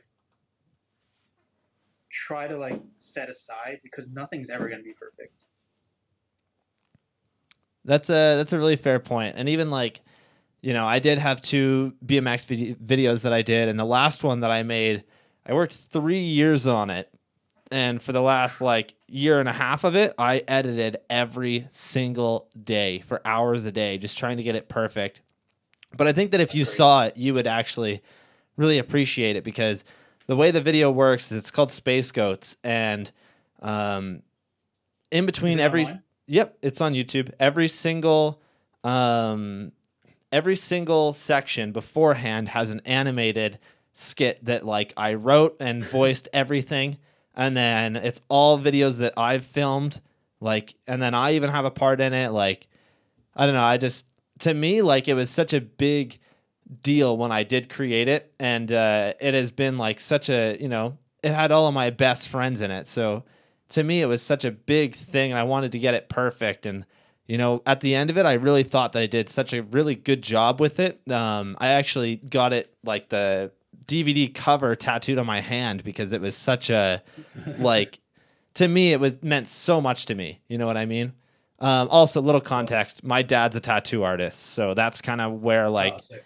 everything came from with him saying like follow your dreams and whatnot, because he always did. So Yeah, yeah, that's great. But I mean, like, I guess what you could do, like, how long does it take for you to do those like animations? it's like, you know, the way I was doing it before was all doing like literal stop motion. You move one thing, you have to Oh, move the okay. layer on top of it. It's all layered and using like keyframes and whatnot. I did it in such a Mhm. janky way before, but now I'm trying to learn like all these programs to essentially speed it up a bit. Mhm. Before it would take like, you know, when I first started, obviously hours to do like a minute long thing, but by the end of it, I could create an entire thing in, you know, an afternoon, and it'd be perfect. So Dude, you gotta get on TikTok, man. yeah, that's a good point. I Seriously. actually had a couple things down here for TikTok. I'm not on it right now. I really haven't gotten to like, you know, understand it yet. I really haven't put any effort towards it. Can you explain what TikTok is for myself who doesn't really understand it, and how it would be beneficial for me? So it started off pretty much like kids just lip syncing to songs or dancing to shit, but it's so different now. Like I see so many different types of content on there. Like I mean, I follow mostly like funny shit, so it's like I see a lot of comedy, like just kids doing like funny shit on there. But I see a lot of artists on there too, and a lot of them are just doing like showing pretty much time lapses of like whatever they're creating. Like let's say it's like a painting, they just show time lapses of what they've made, or just like behind the scenes stuff of like how they made stuff. And since you're doing like animations and stuff like that, I think that's a great place where you should like just you need to like go all in on right now because just the audience on like just the organic reach on it is just crazy right now. Like you could seriously start an account tonight, post one thing that you're really like that you're really proud of or whatever you're like you that's awesome, and it'll probably get like 200K views. Like there's a very good chance of that happening. Like I've seen it so many times on there. Wow, that's crazy. Yeah. Is Like that, I would assume it's all run through like the same systems that everybody else is doing, where it's all hashtags as well as like just tags in general, for like it SEO is. coding. Yeah, it is, but I've seen a lot of stuff like so the way TikTok works is there's like you know how on Instagram, as soon as you open Instagram, you see your feed. Right. On TikTok, there as soon as you open it, there's a, it's your feed, but there's two sections to it. which you could like swipe left and right, but it says following, which is like people that you are following. And there's something called For You. It always opens on For You. It's called the For You page. And it's pretty much like Instagram Explore, except you see every single post. Like it's not like the Explore page where it's like you are like presented 12 different posts and you kind of have to choose to see what you want to look at and then you kind of scroll through. It's not like that. It's the algorithm works where it's just sending people like like I guess from whatever their algorithm recognizes as so quote unquote good content, it'll send it to the For You page where people will see it. Like whenever, as soon as they open the app, that's where it goes. So, and then that's basically it. Where you either like strangers will see your stuff, they'll either like it, not like it, comment, start following you, doesn't matter, whatever. I posted one video. Like I started off with maybe like I don't know 100 followers, and that was just pretty much like my friends and stuff. I posted one video like after a while. Like it didn't happen to me right away where like the first thing I posted went viral, but like after a while I posted this one video where I was looking at my phone and walking down an escalator that was going up, and for some reason people just thought it was hilarious, and that got 1.1 million views. Wow. And that pretty much like helped me so much like to create an audience on there that just started paving the way. And I think you can do that really easily, especially with like art stuff. And just like I said, like you could just show the behind the scenes stuff. You could film yourself doing a time lapse of like whatever you're doing, and people will be interested in it. Because especially like this younger crowd that's like they're just really open to things for some reason. Like I see a lot of things that I'm just like, this is stupid, but like people love it. Like it's a fascinating platform right now. That's a really good point. I think I'm actually going to do that. I'll probably download it, and I've got a lot of like all the animation bits that I did are only like a minute and a half to 2 minutes long. So I don't know what if that's like, the medium there for like time and whatnot, that would be perfect. But like there's this girl on there right now. She's like 15. All she does is dance with music, and she went in like a month. She got like 4 million followers. I don't know how. Like I'm still kind of mind boggled by it, but it's just the fact that like pretty much anyone on there can like has the potential to like just create an audience and then just go from there. Like once you have that audience, you can do anything. That's very true. I find it's like maybe that's how you get discovered by Adult Swim, like, and they're like, hey, we love this idea. That's a good point. I feel like, with YouTube and Instagram and even like Facebook, which people really don't use anymore, it's all so oversaturated. Everybody has it, which is good at the same time. But like even with YouTube, it's impossible to get noticed on there unless you're doing the right things constantly, right? I mean, I wouldn't say it's oversaturated. I would just say it's way more difficult. Because like I see so many channels all the time that I come across. I'm just like, who the fuck is this? And then I look at their account, and it's just huge. I'm like, what the fuck? Like I never even heard of these people. So it's like I think there's still a lot of opportunity with all those platforms. It's just way harder. That's true. That's a good point, actually.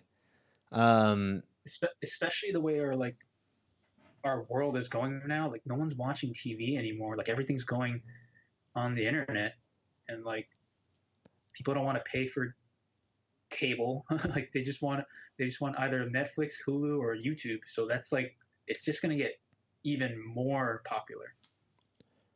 That's very true. Yeah, I think I can definitely agree with that because, I do take the bus to work every day, and like everybody on the bus is constantly on their phone doing something. You can't watch cable television on your phone. You know what I mean? Yeah, exactly. Having a phone in front of you is like, it is so the next, like it is the thing right now. Like cable television is gone. Like it's always weird to me whenever I hear that somebody still has cable.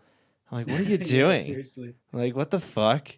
Like, I don't know why it's so weird to me, but it is. I just feel like And it's like streaming the fact that services are like, so sorry, you can go. yes, no.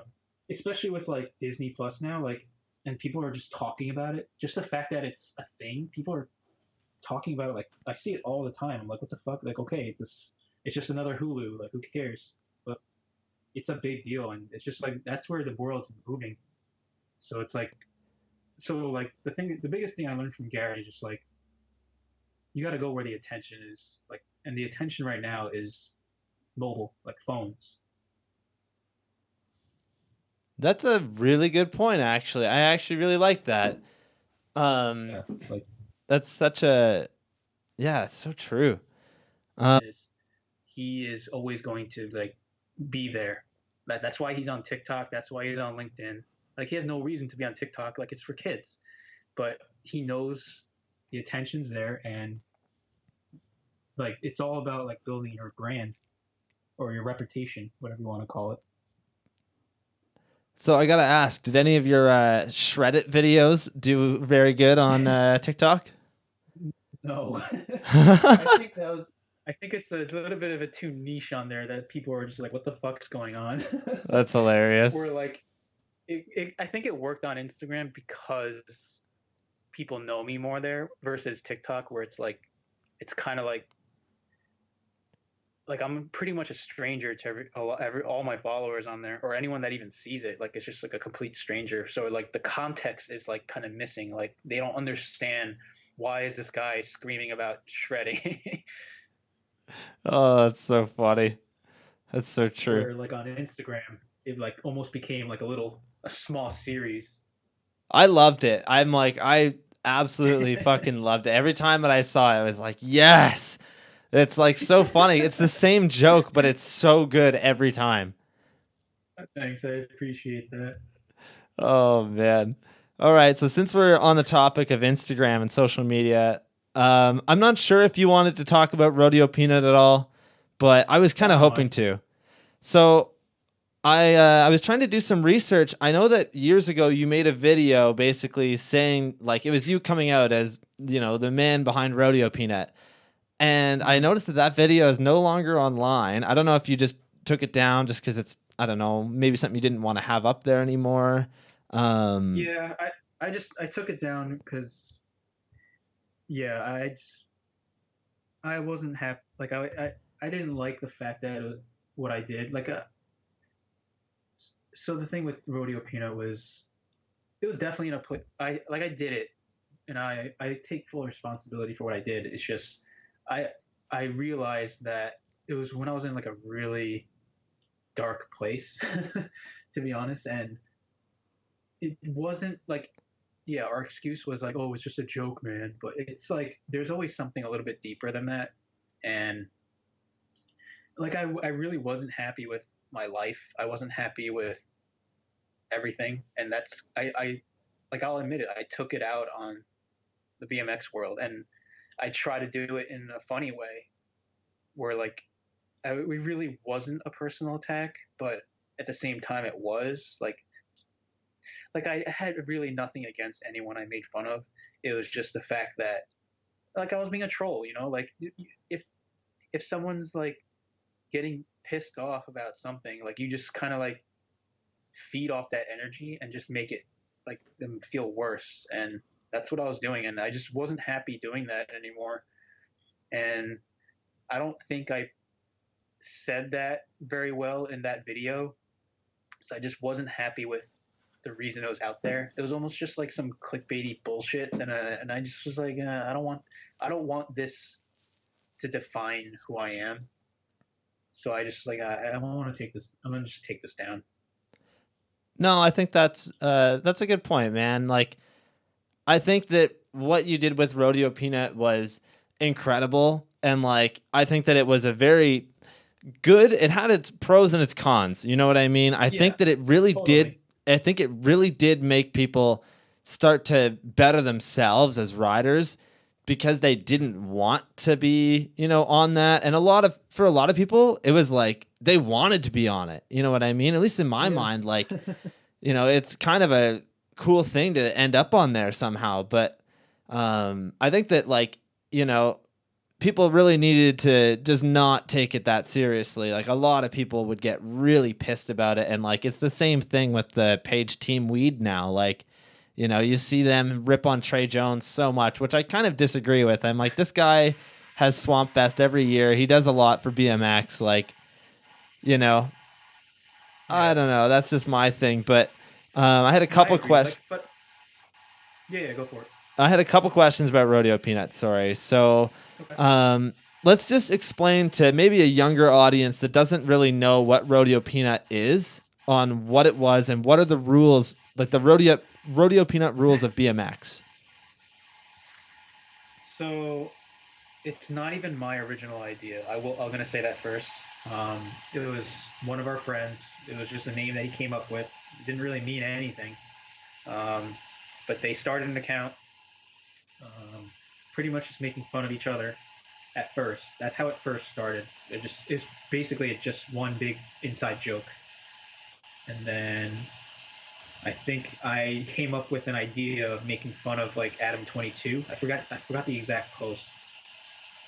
But I sent it and they loved it, posted it.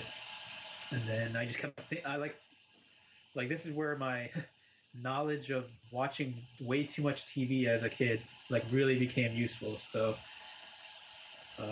big fuck you to like all those parents out there that say you watch too much TV. It actually came in handy. But yeah, so then it started off as just making fun of pretty much like whatever we thought was just worthy of making fun of in the BMX world. As far as like people just doing corny stuff or what we felt were like cheating in BMX. I remember I forgot the guy's name, but he like jumped a huge set of. I think he rode from Madeira. He like jumped a huge set of stairs or something, and then put his foot down where like his foot dragged, and the fact that it was like I think it was like his banger in his edit, and it was just like what the fuck, like you didn't even pull that. So then I think we just decided to make fun of that. So it was just stuff like that, and we're like, yes. We like it was kind of fucked up, but it's also like you said, like we were like trying to get people to also like maybe indirectly like better themselves. Like you shouldn't like have some pride in your work, kind of thing, No, I definitely agree with you. Sorry, there's something going on in the background on your mic there. Yeah, it sounds really weird. It's like staticky. I don't know. Maybe the mic moved or something. Second. Is this any different? Yeah, that's a little bit better, I think. Okay. Let me try to... Oh, there we go. That's perfect now. Okay, cool. Yeah, I don't know what that was, but it's fixed now, so that's all that matters. Cool. But yeah, to jump back in there. Yeah, to jump back in there. I definitely think that it was like a good thing that Rodeo Peanut was a thing because it really did change the way that people thought about BMX, I guess. With like grass landings and whatnot. Myself personally, I've always thought that BMX is BMX. Ride everything because you can. You know what I mean? Skaters can't ride grass. We can. So do that fucking gap. But it's also, if you don't like pull something clean, you really should go and try and get it again. And make sure that it's perfect for that video. I think it really depends. And like a lot of the stuff that you guys did, it really did bring a lot of people joy. It might have, made a couple people upset and it sucks, but I think that that's just the way that it goes, no matter what you do will make like certain people happy and certain people sad. It sucks, but it's just kind of the way that it is. Sorry. And also it's all perspective. Not to interrupt you, but Montana Ricky left us a comment on our video here. What he said, "I love you, Dustin. This makes me happy." So I think that was from earlier. Love you too, Ricky. Ricky's the best. But to jump back in there, sorry. Just about grass landings as well as just the way that people were taking it, I guess. Mm-hmm. Um, yeah, it was definitely not taken well, at least from the people that were being made fun of. Um, but at the same time, a lot of people didn't care because I think it just goes right back to like people's insecurities, and I totally understand. Like, I'm not like super confident in myself either, so it's like I understand where like people were getting upset, but I also understand how people weren't getting upset or just thought it was funny because like they were just thinking it was a joke. So it really is just like how you everyone's everyone has a different perspective on things. So it's just, but I just yeah I as far as like what we made fun of, it would be like pulling a trick clean. I was never a huge thing about the grass landings really because I was like, well, like it depended. Like I remember, I think it was like Nathan Williams did like a tuck no hander over like rail hop into grass, and I never really thought about it until like someone brought it up. They're like, it's like a foam pit, and I was like, I guess. Like I never really thought about it, but in like those cases, yes, I guess it is kind of like a foam pit. But there's a lot of things that are like cool with grass. I think like I always now it's like you can't do tree rides that are like in the middle of a field because it's a grass landing, I guess you could call it. But like that shit's cool. I think that's fucking hard to like pedal across grass and then somehow get enough speed to like do something. I feel like it kind of only works if it's a grass landing, not a grass run up. You know what I mean? Yeah, but I agree. It's just like people take it out of context. They're like, "Oh, you're riding in grass," you know? Yeah, true.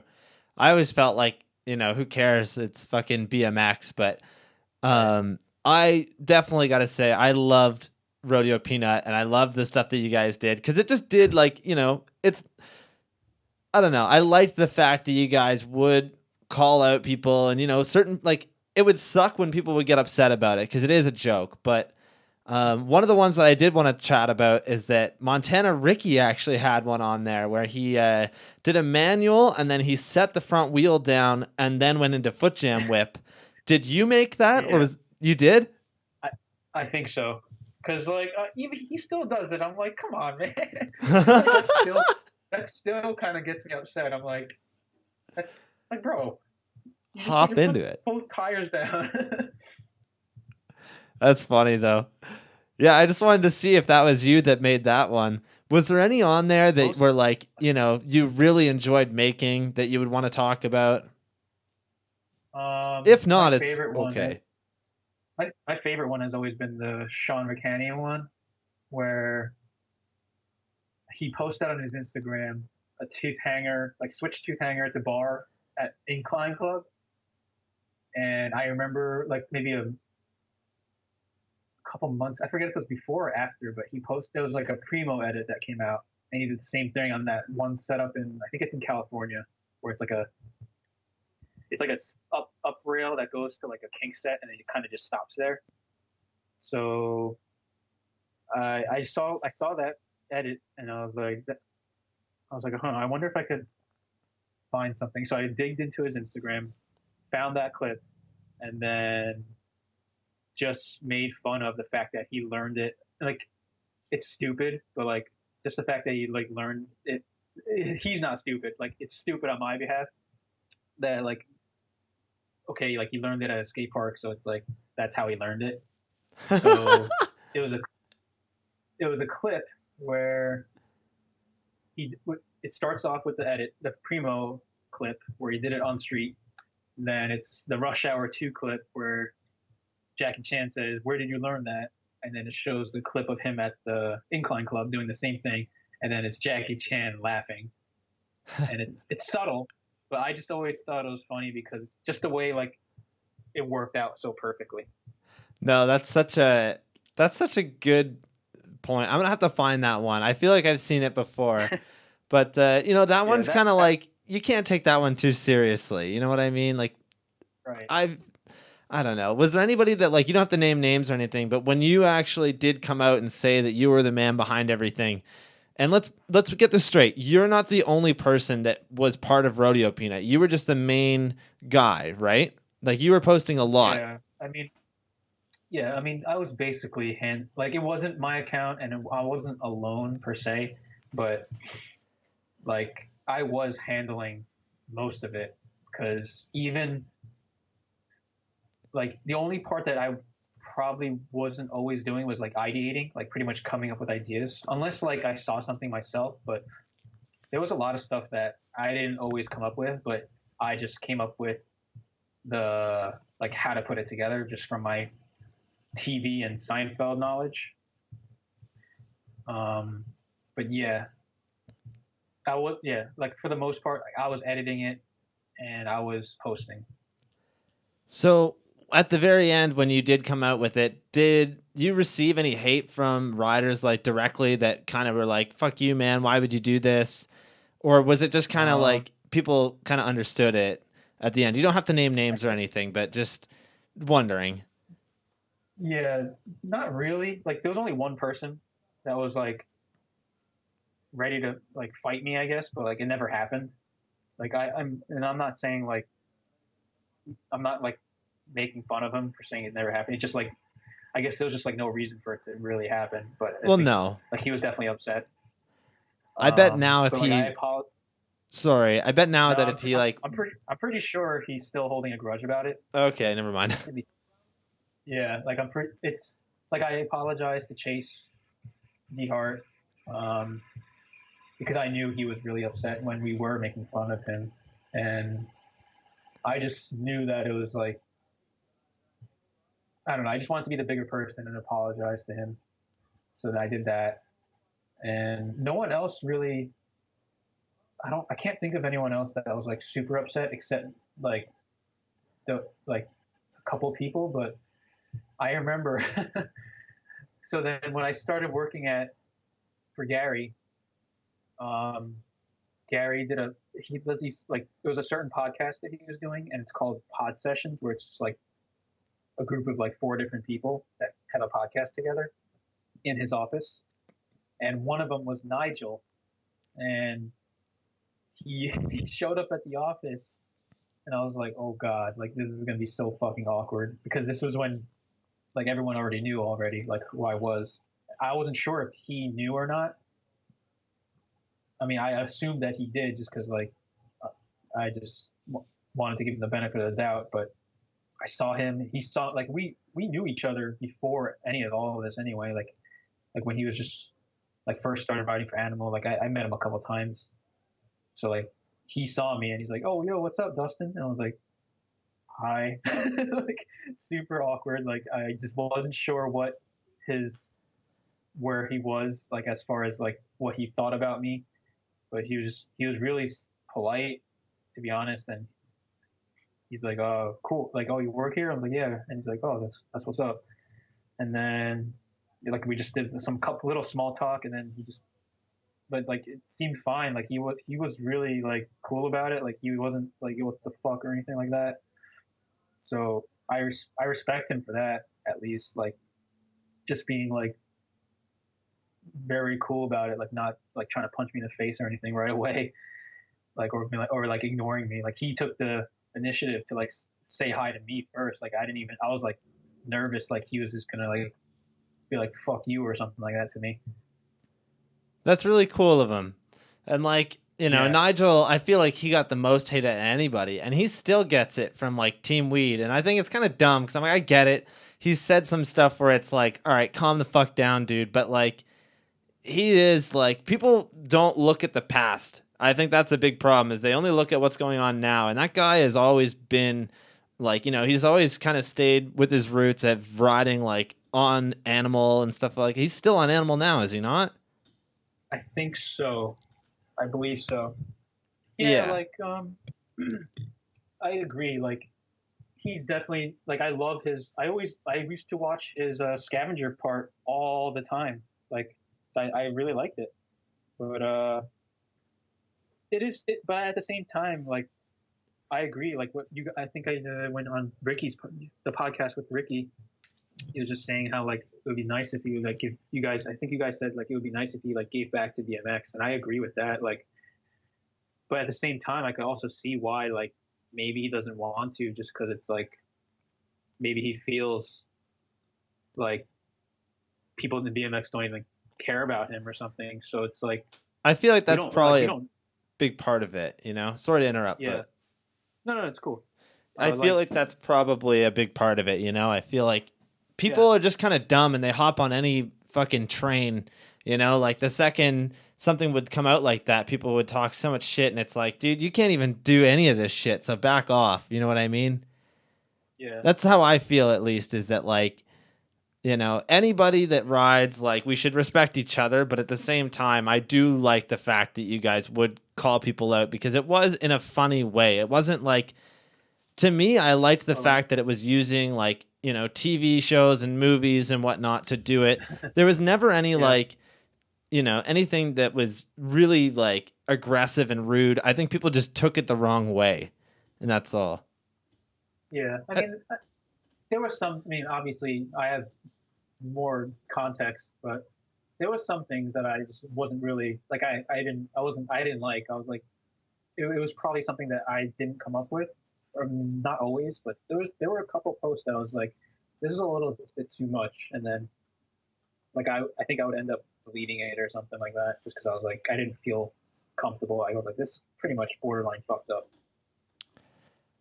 So I do have a question. I can't remember if this was Team Weed 420 or you guys, but there's a photo of a girl, like it's just a stock photo of a girl that's like, I can't, like, I bet he's seeing other girls. He's not answering his phone. And then it's Brandon Began at the bottom of the stair set. Was that you guys or was that Team Weed? No, that was definitely Team Weed. I think that's too much of a modern meme for us. It like was we didn't really do that. Yeah. We weren't catching on to that yet. So yeah, that's probably a Team Weed post, or even someone else. I don't know. I really liked that one. I thought it was funny. I hope he didn't take that the wrong way, but it's like that's just such a. Began's always cool. Like even when we were making fun of Began, like he did not give a fuck. Like he was very cool about it. Like I think he knew it was me. Yeah. And he didn't care. Like he's just super chill. That's awesome then.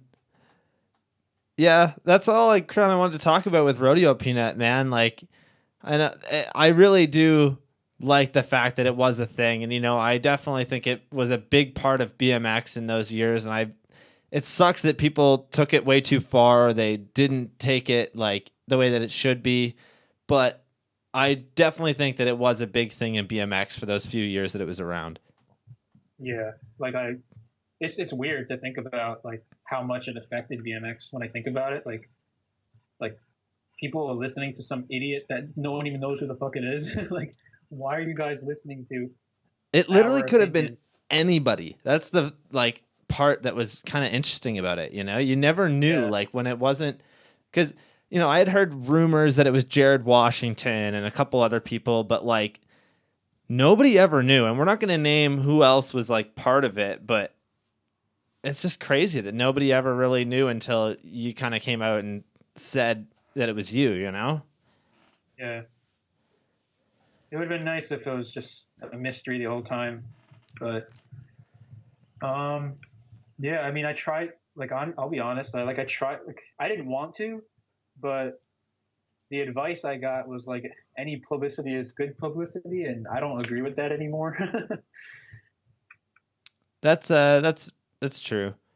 But I mean, it's weird. Like it's a weird thing because like but then I look at characters like Adam 22.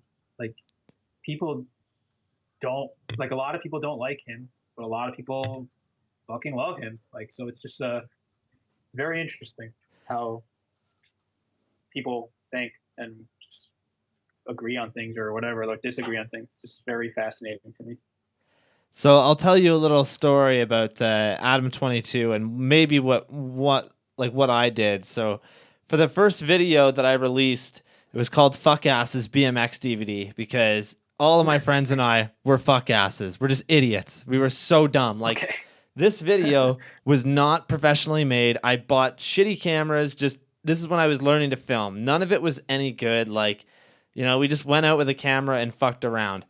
And for the first trailer of it, I posted online. It was reposted by a bunch of different BMX places, but never the come up, because the very first thing is like the very first clip in it is a guy saying fuck Adam 22 and the come up. And like, Jesus. you know, now I feel kind of dumb about it, because I'm like, you know what? The dude has done a decent amount for BMX. You know, he's created one of the biggest sites in the world for BMX, and I don't want to say that he's changed BMX for the better or anything like that, because I don't really think that. I really do like BMX when it was, you know, props and road fools and all of that stuff, but I definitely think that he has made an impact on BMX. So, you know, in case you listen to this at some point one day, probably never, you know, sorry about doing that, but I think, you know, at the end of the day, it's all in good fun. I feel like he doesn't give a fuck. You can't blame him to like not post that. Oh yeah, I know. I'm like, at the end of the day, he doesn't care. Like, he really couldn't give a fuck, and that's okay. Like, Ride UK did so much stuff about him. They had like Fathead pretend to be him the one day and like make fun of him. I don't know. I'm like, a lot of the UK dudes really don't like him. Yeah, I mean, I've only heard stories, like all these bad stories about Adam, but I mean, I've also interacted with him, and he's always like he knew my name. Like, it was just weird. I was like, I was surprised he even knew who I was, and this was like probably before Rodeo Peanut, so it's like I was actually just really surprised that he even knew who I was, and he was just always he wasn't mean. He wasn't a dick to me. Like, he was just pretty normal, like very chill guy to me. But like, I know I've heard a lot of like behind the scenes stuff that he's done that people say were fucked up. But I mean, I don't know. Like, I don't know him very well either. So everyone's just going to have their own opinion about him. But I think I don't know. At the end of the day, when you get to be a big public figure, there's going to be bad shit said about you. And I bet that a lot of it isn't even true. Or, you know what? Maybe it's slightly true, but it's been exaggerated. Like, we've all played that fucking game when we were kids, Telephone, where, you know, it all changes by the end of it. And that's exactly how it works. And I think that it's so much more rampant now because of social media. So we have that static going on again there, Dustin. Sorry, that cut off. I couldn't hear you. There's a crazy static going on there again. Oh, on my side? Yeah. Oh crap! Let me try moving again. How about now? Still happening. There? Yeah. Oh man. Sorry. Let me see if I could go over here. How's this? Is anything happening here? Oh man, I don't understand why that's happening. That's so weird. Oh. Oops. Is that working? How about now? A little better. Yeah, it's starting to kind of fade off. It could be my bathroom. I'm not sure. Like, there's like water running right now. Oh, it's probably what it is then. Yeah. Yeah, don't worry too much about it. So let's change up the topic here. How did you come up with the idea for the Slim Jim guy video? I really liked it. I think that was like a pretty popular video of yours, was it not? Yeah, it did pretty well. I mean, I loved that video game. I still play it like all the time, and it's one of my favorite games. And I just thought I just always had this vision of trying to make like a real life video game type of thing. And the only character that I could think of from that game that like everyone would know was just like Slim Jim guy. So I'm like, all right, I guess I have to be Slim Jim guy. Like, even though, I mean, obviously it's Dave Mirra's game, but I thought it would just be so difficult for people to realize, oh, that's Dave Mirra if I'm like trying to play him versus, oh, the fuck, it's a Slim Jim guy. That's so crazy. Where did you get the fucking hat or the hair that you had in the thing? Where did you find that? They actually sold the costume on like eBay or something. I think that's where I got the hat, but it was for a kid. Like, it was for a child, so I couldn't wear the shirt. So I just bought a red long sleeve, and I cut the shirt that it came with, like the Slim Jim logo, and just like safety pinned it onto my back.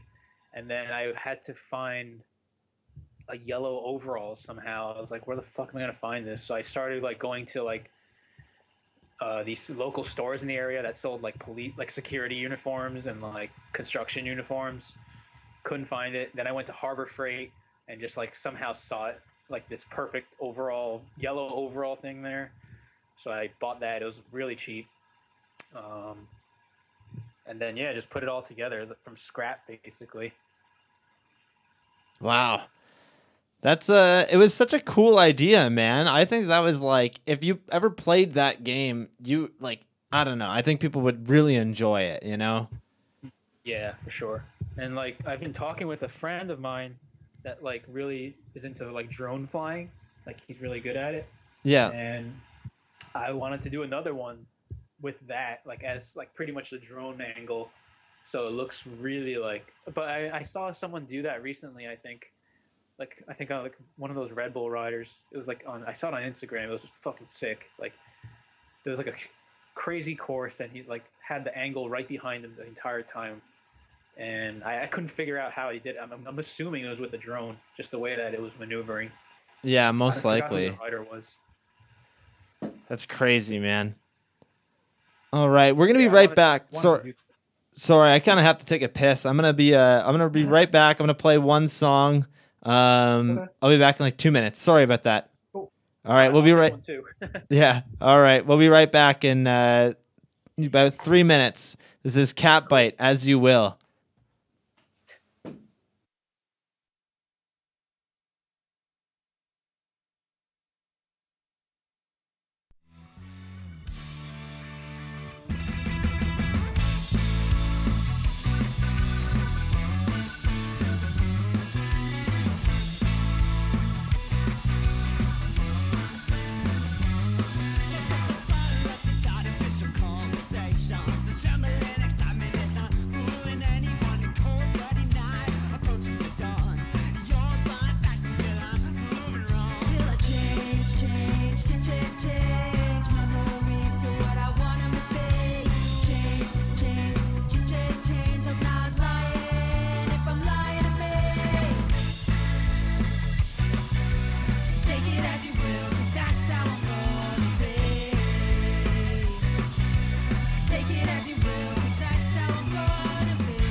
All right, and we're back. Justin, are you there? Or Dustin? Jesus, what am I doing?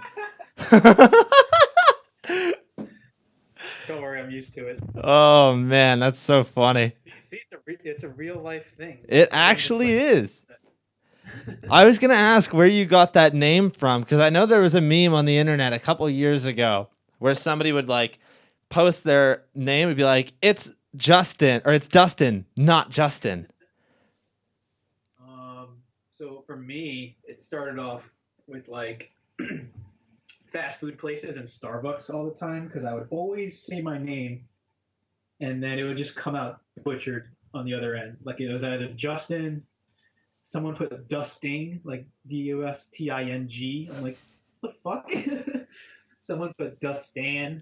I was like, how is this not like? It's not a really unusual name. Like, I don't understand why people are like so confused. I always get Pam because my name is Cam. I'm like, I did not say it with a P. Like, what the fuck are you talking about? You Like, don't I'm get not. that often. Somewhat. I work in retail, so like people will read my lanyard or I'll tell them my name, and then it's like later on Pam, like or Sam. That's another good one. And like, Sam, I could see. yeah, I'm like that's not it. Thank you though. Alrighty. So as you know, Dustin, I am from the Great White North. I'm from Canada, and back in 2017, you made a trip to Montreal, which is also in Canada. Yeah. So you rode quite a few spots that looked fun as hell.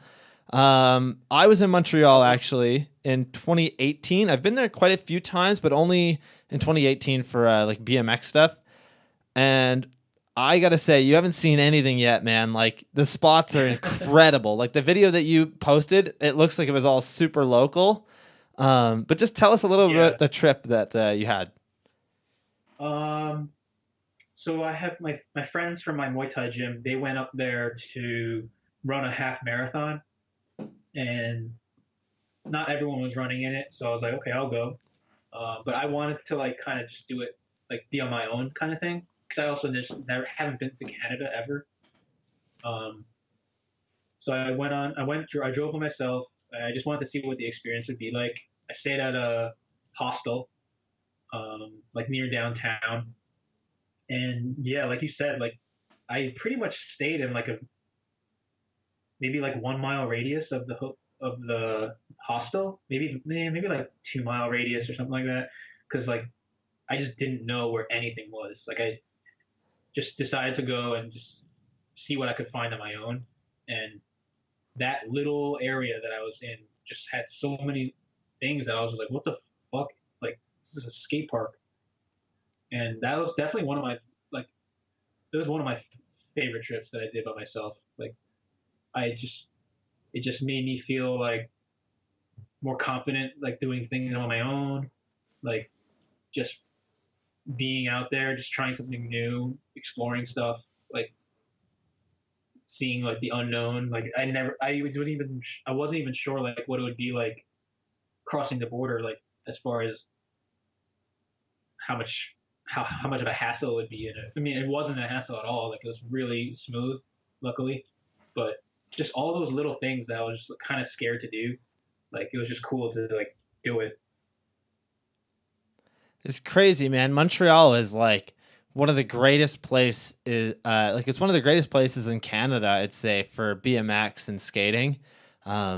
Just all the spots, they're fucking everywhere, man. Like I went there with my crew to film for Space Goats, and we went for a week. And dude, we fucking rode every single day for like 10 hours a day. Like we would just hop in the car, park in some part of the city, like put a pin where we parked and just fucking go. And like there is so much incredible shit that you didn't even get to like see, man. Like, check out the cinema video because they had Nathan Williams and Garrett Reynolds and a bunch of other people go there. And like there was a couple spots. There's this school. It's like the wall ride school. They have it's literally like the perfect bank to gap to wall ride. And it's huge. It's like literally 100 feet long of just this. And it's got hips and it's got a really cool like bank that's set up with this rail. So my buddy Travis for the video, he gapped from the bank over the rail and wall rode the wall and then came down. And there's like there's a setup where he did He came down this little alleyway. It's kind of sketchy. There's like a bank and then there's a fence. He's like riding right next to the fence. He goes up the bank and goes to double peg over and then lands, and he has to do a handrail right after that. And Garrett actually went there a couple months after we did, and he did the same thing, except instead of landing and then just riding to the rail, of course, he did bar spin over the rail, manual, pegs on the rail. It's ridiculous. I sent him that and like no reply. He was kind of pissed about it. I'm like, dude, it's Garrett Reynolds. Like, yeah, it's like he's gonna fuck you up no matter what. Yeah, like just some of the spots are incredible. I was actually really surprised that you didn't check out Olympic Stadium when you were there. I didn't know, like, seriously, I seriously knew nothing. Like, didn't do any research of like where good spots are or anything like that. I just decided to like go with whatever I had. No, that's a good point. I think doing a trip on your own is probably a good idea at some point. You know, it does teach you how to find. Well, I'm sure you know how to find spots anyways, but you know, it teaches you just how to do stuff on your own. Not even in BMX, but just normal like life. Yeah. If you ever are planning on going back to Montreal, please let me know. I only live like 7 hours, but I would be so down to go with a couple people. Like I've been trying to, you know, annoy my buddies to do another trip there. And I think everybody is kind of interested in doing it again. But there's so much stuff. There's so much stuff that you missed, like the Big O at Montreal Olympic Stadium. Do you know what the Big O is? I don't know anything, man. So the Big O is, you've definitely seen it. Like it's basically a full pipe thing. It's like an oval shape, like big flat top with a nice big full pipe kind of thing. And then it comes out and it's a like literal street half pipe, probably about 4 feet tall. And it's like, it's super, super, super protected by skaters. Like we went there and skaters immediately started talking shit. So we just went and like rode all these other spots that you've definitely seen in videos. There's like a big yellow rail that's like literally everybody's road. People have gone up it. There's always like the flags in the background. I don't know. I'll have to send you a video of it, and I guarantee you've seen it all. But yeah, please do. Yeah, those like these spots are incredible, and it's all in one location, like literally. And then you go downtown, they have Peace Park. Peace Park is like basically just a bunch of marble ledges in the middle of town. And it was so crazy. So we went there the one day for filming, and my buddy is trying this trick for quite a while. This guy just randomly walks over with his guitar, and he just like starts, you know, hanging out with us, and then he gets really stoked that Buddy landed this trick, and he starts, you know, I call him out. I'm like, hey man, you got a guitar? Like, let's hear some stuff. And he starts playing. This dude is incredible. So I film 2 songs from him. One of them was like just a cover, and the other one he wrote.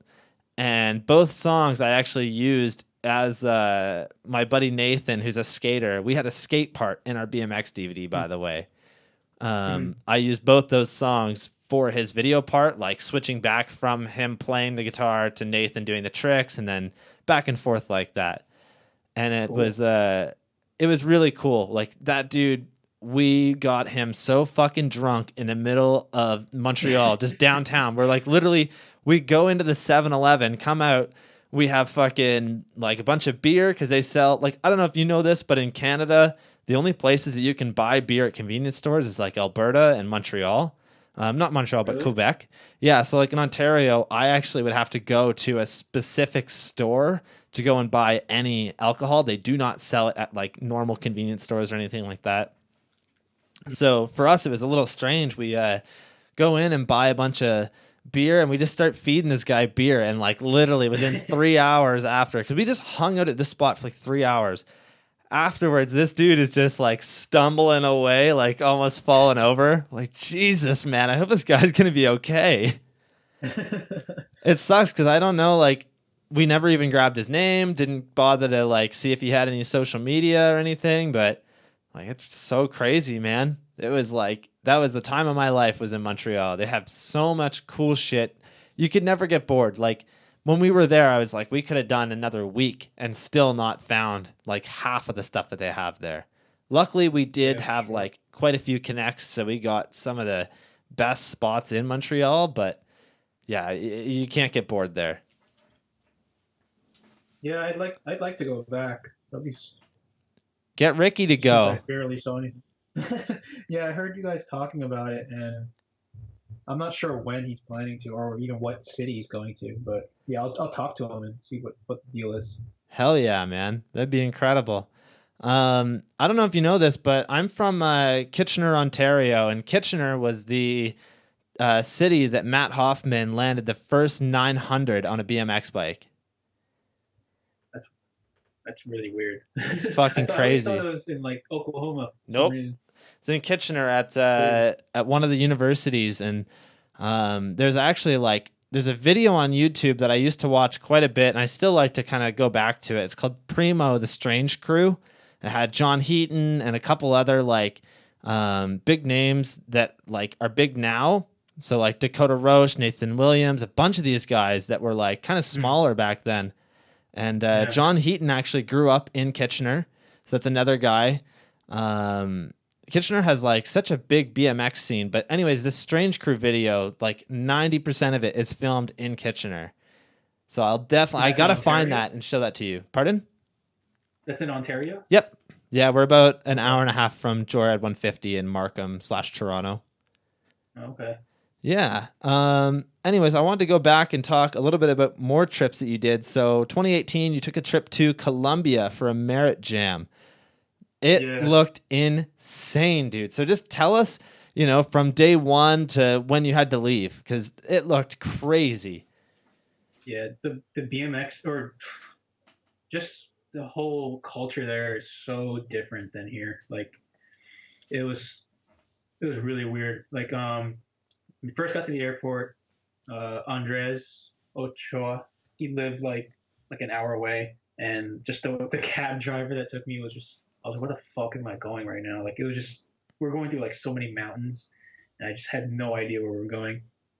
Finally get to his house, and then the next day we ride, and then he's just like bombing through the town. Like, seriously, the drivers there give zero fucks. Like, and there's a fuckload of cars. Like, they are not yielding for you at all. They don't care. And Andres was just like like casually going through the streets, like not giving a fuck. And I'm like, yo, what the? I was like, I'm so on edge. Like, I really thought I was gonna die so many times. And the BMX scene there is crazy too. Like, just so many people. And we went to this local skate park there. Is really big. It's called Cuatro Sur, which means like 4 South or something like that. And it's just like mayhem in the skate park too. Like, there's no like like, you thought like scooter riders were like bad. Like, it's just crazy there. Like, people just go whenever the fuck they want. And I'm like, I'm not fucking riding this shit, because I'm just gonna, like, every time I attempted to, I was just like about to crash into like 4 people. And it's just normal for them. Like, they're just so used to it. And the guys there, like, that ride are like so good. Like, that kid, Santiago, like, he went to Simple Session like the past 2 years, I think. His like style, like, he started off as a dirt jumper too, and his style is just so awesome. Like, it's like Brian Foster and fucking Dennis Anderson combined. Wow. It's just so good. Yeah. And he was just, I just loved watching him ride. Like, he was super nice too. Like, he said hi to me, like, was like super like polite, kind, like, just wanted to be friends and everything. And I just thought he was awesome. Like, I love that dude.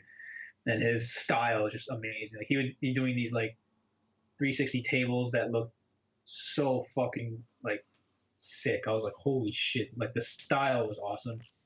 But there were like other kids too that like just did crazy shit. Like, I saw some dude do like a triple bar on a quarter pipe, like, just no problem. Like, bunny hop double bar into the quarter pipe. It was like the first time I saw like the whole double bar thing like really being like a lot more popular than it is today. And yeah, it's just such a different world there. Like, just everything, like bike riding, the traffic, the food. Um, I highly recommend going for anyone that just wants to try going to South America. But I also highly recommend you have a guide because it gets kind of overwhelming sometimes. Yeah, like and stay. I was talking when I was talking to the owner of Fade. Like he's from Bogota, and he like it seems pretty sketchy over there. Like that city sounds really scary. Like even when I was at Andrea's house watching, even though I don't really know Spanish, I was watching the news and you could just there were just so many sketchy like security camera footage of like people getting robbed there all the time. And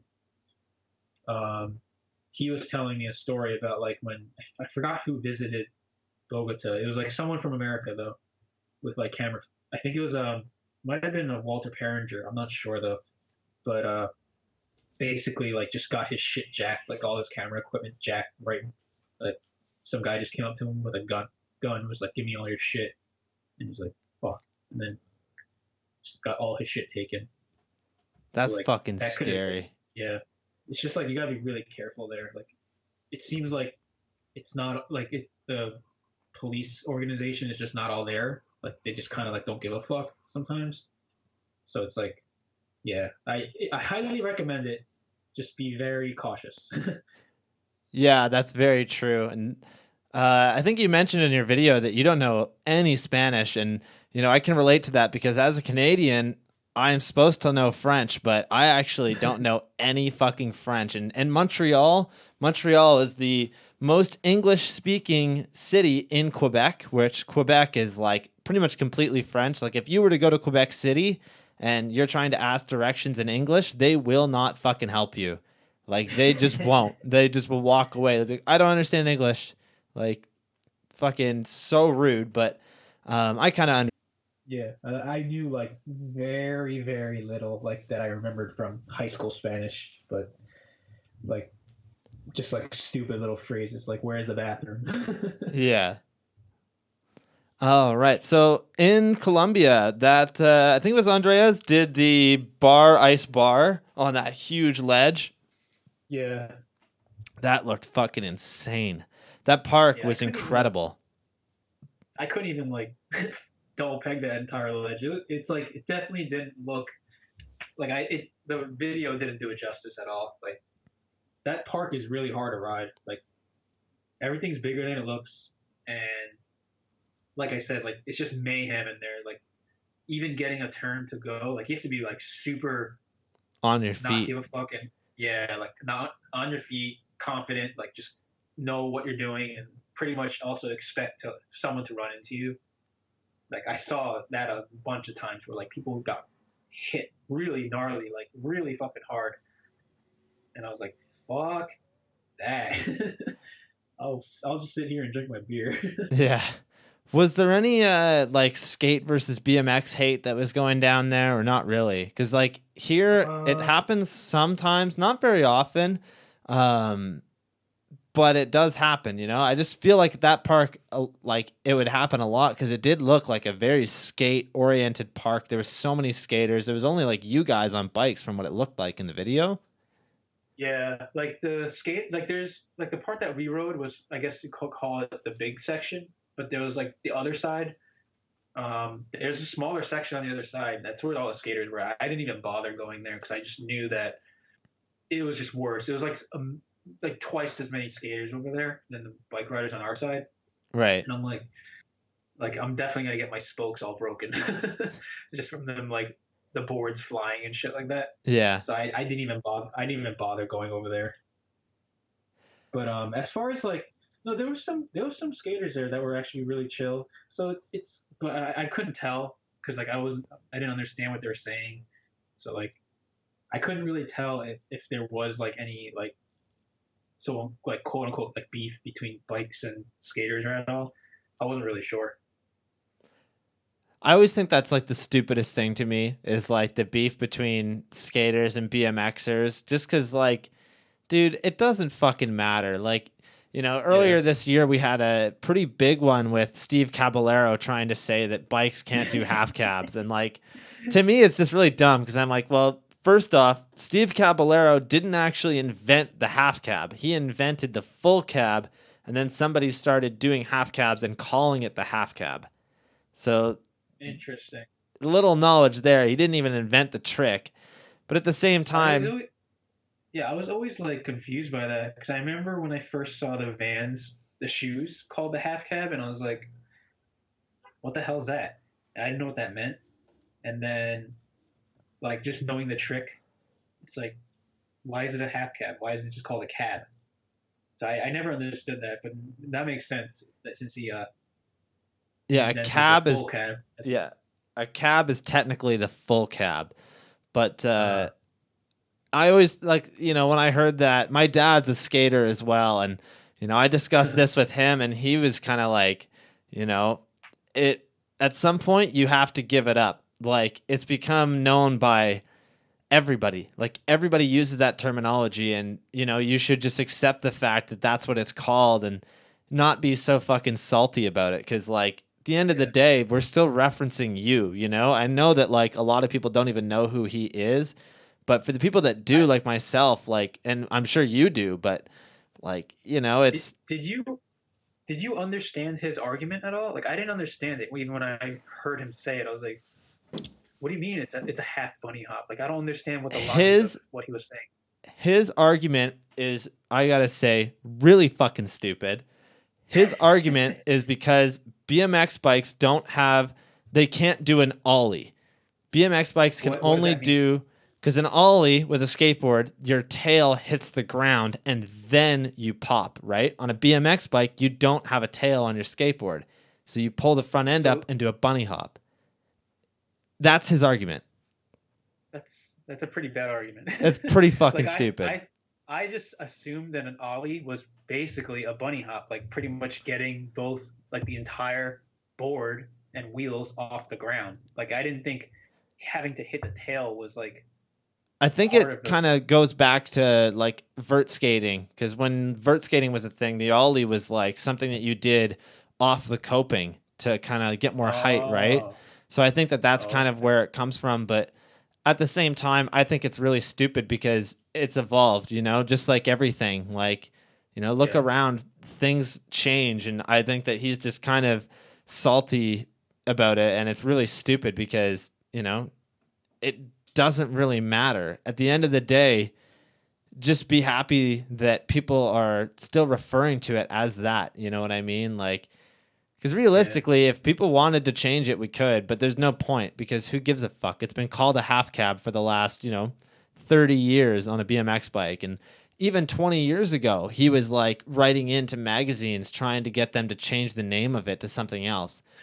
And it's like, at some point, give it up, dude, because you just went on the 9 Club this year and was bitching about it. And you were bitching about it 20 years ago. Like, at some point, you got to look around and see that nobody fucking cares what your opinion is. Like, it doesn't matter if you, invented the full cab or even if you were the inventor of the half cab. It doesn't matter. At the end of the day, it's all, like, it's going to be called that. So just accept it, Yeah. That's my argument, at least. How do you feel about it?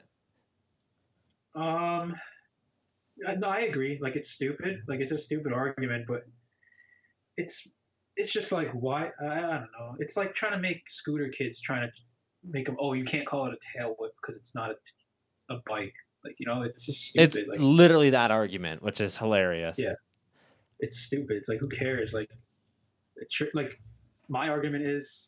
Okay, skateboard. The crooked grind in a skateboard does not look like it doesn't look like it should be called a crooked grind. It looks like some fucked up. That looks more like a Smith. Exactly. So it's like who cares? It's all semantics. Yeah, exactly. But as far as like skaters versus bikers thing, I don't know. It's just weird. I feel like I hate to blame the skaters, but it is kind of their fault because I think if they were more open to it, I think bike riders I feel like bike riders definitely respect skaters way more than skaters respect bike riders.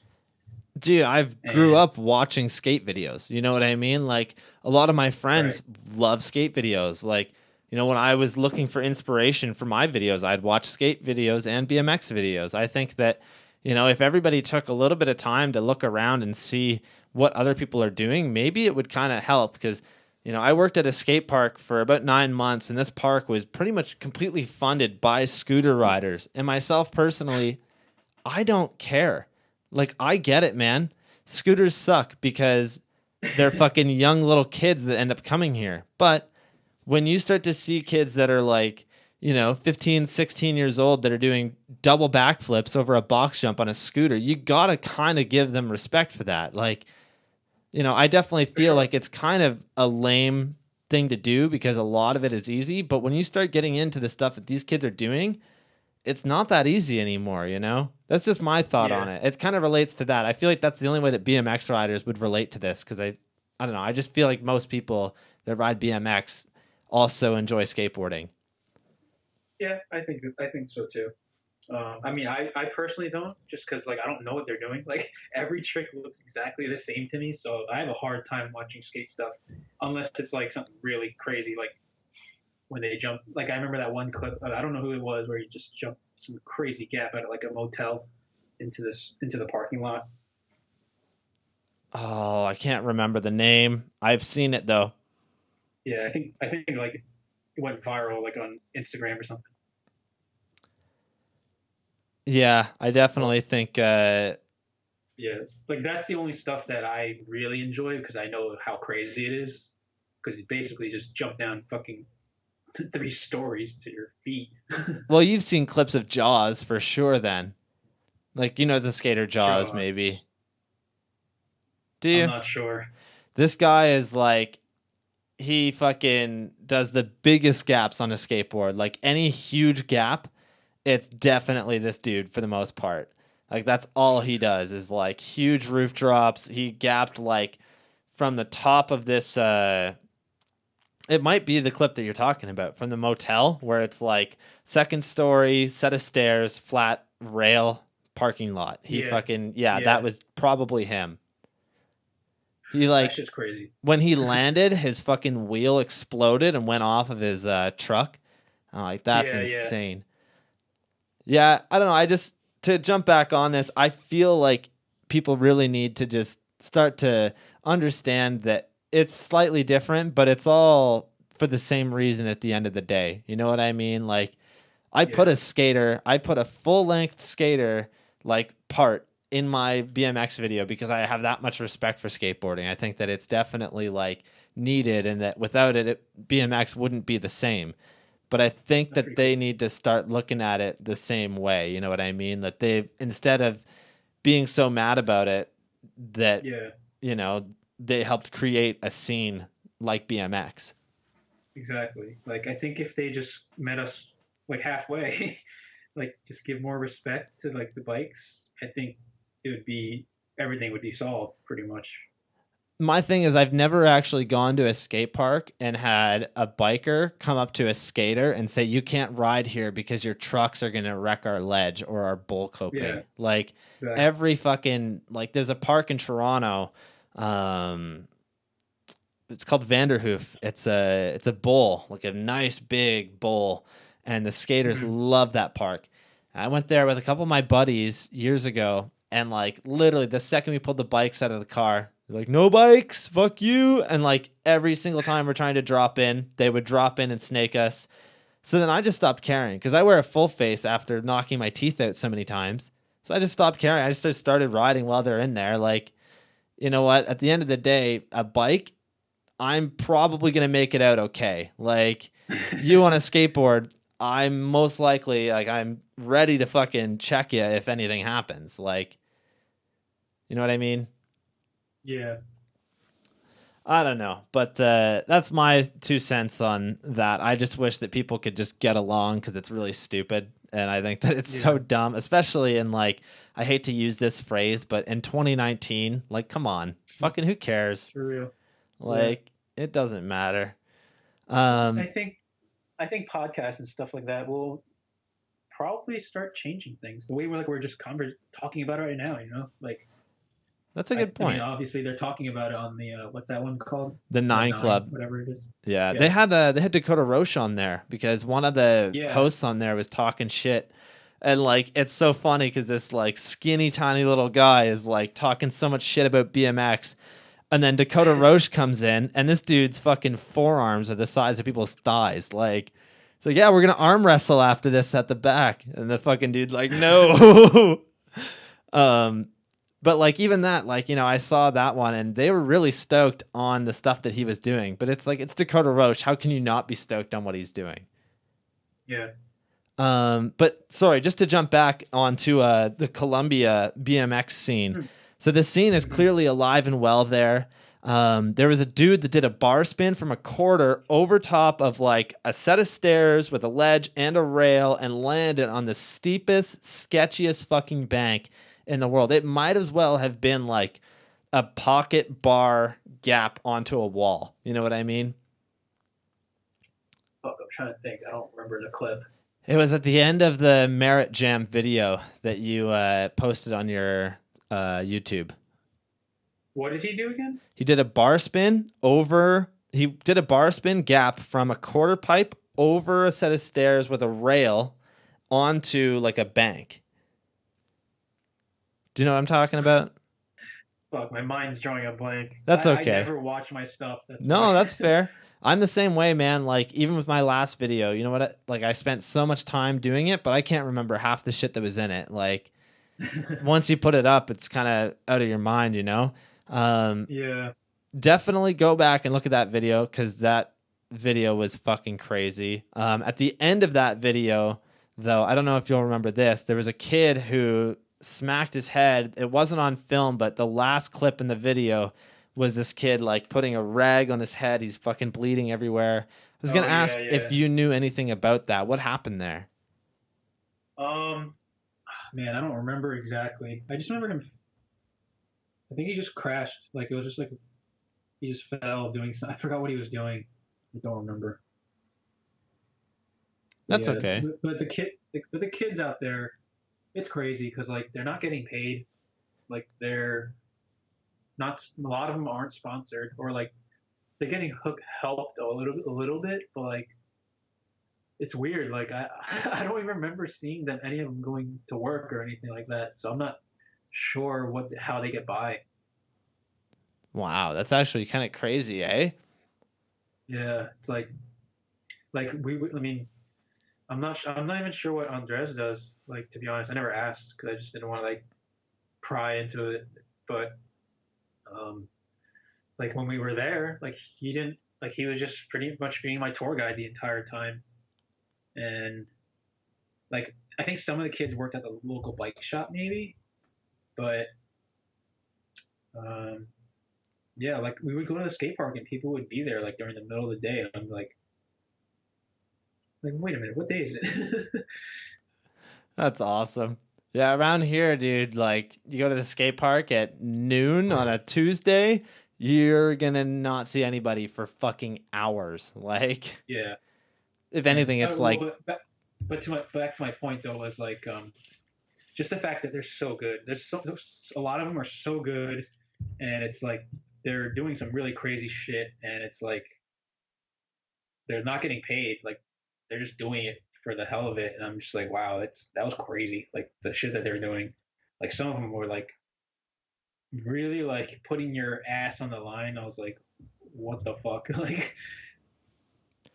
Yeah, a lot of the clips at the end of that video were like, even just at the beginning of it, like, it's fucking crazy, man. These guys are just going nuts, like, trying the craziest shit. Like, I throw jams here in Kitchener all the time, like street jams and park jams and whatnot, but, like, we've never had anything that crazy. Like, I've had people try and whip stair sets and whatnot, but, like, you know, all the clips that you guys were posting on there was ridiculous. Like, it's so crazy that none of these guys are like on flow or, you know, doing anything like that.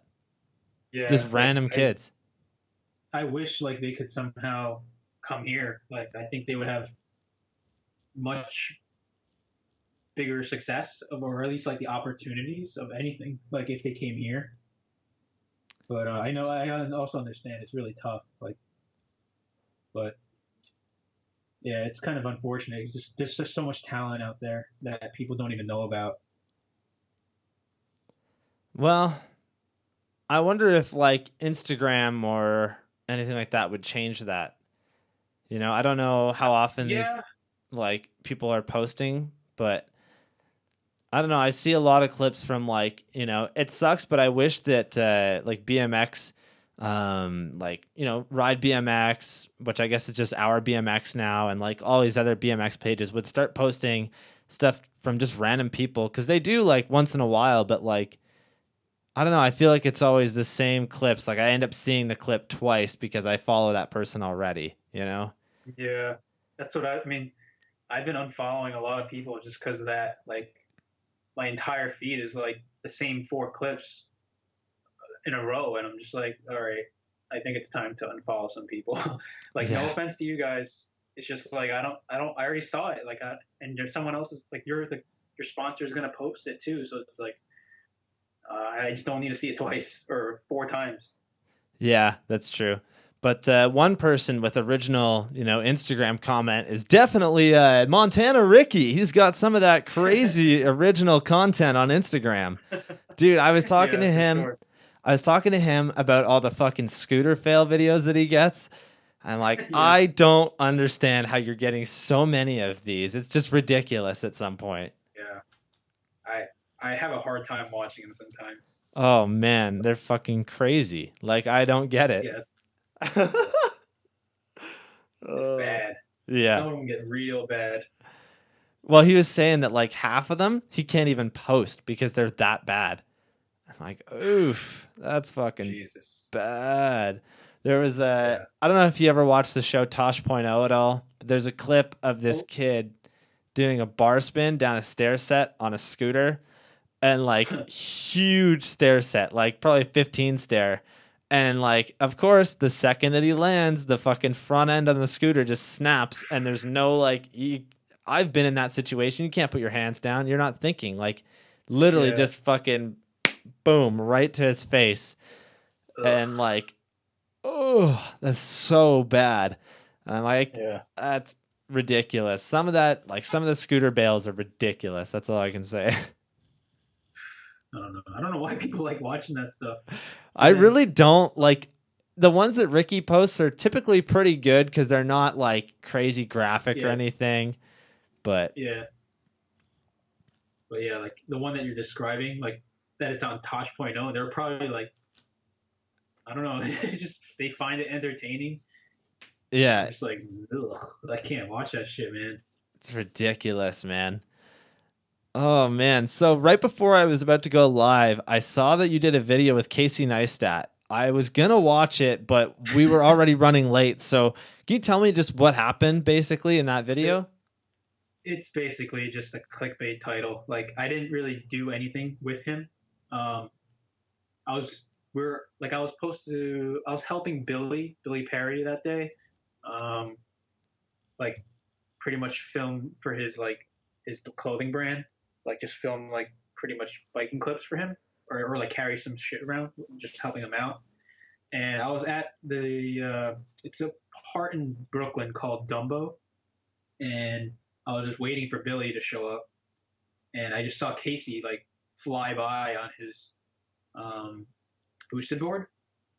Right. So I'm like, oh shit. So I was gonna try to catch up with him, just be like, hey, what's up? Just say hi, and that's it. Pretty much just get some footage. But man, that fucking boost, I didn't realize how fast those boosted boards are, because like I was pedaling my ass off. I couldn't catch them. That's kind of And then scary yeah, too, because there's no brakes on those. Is there?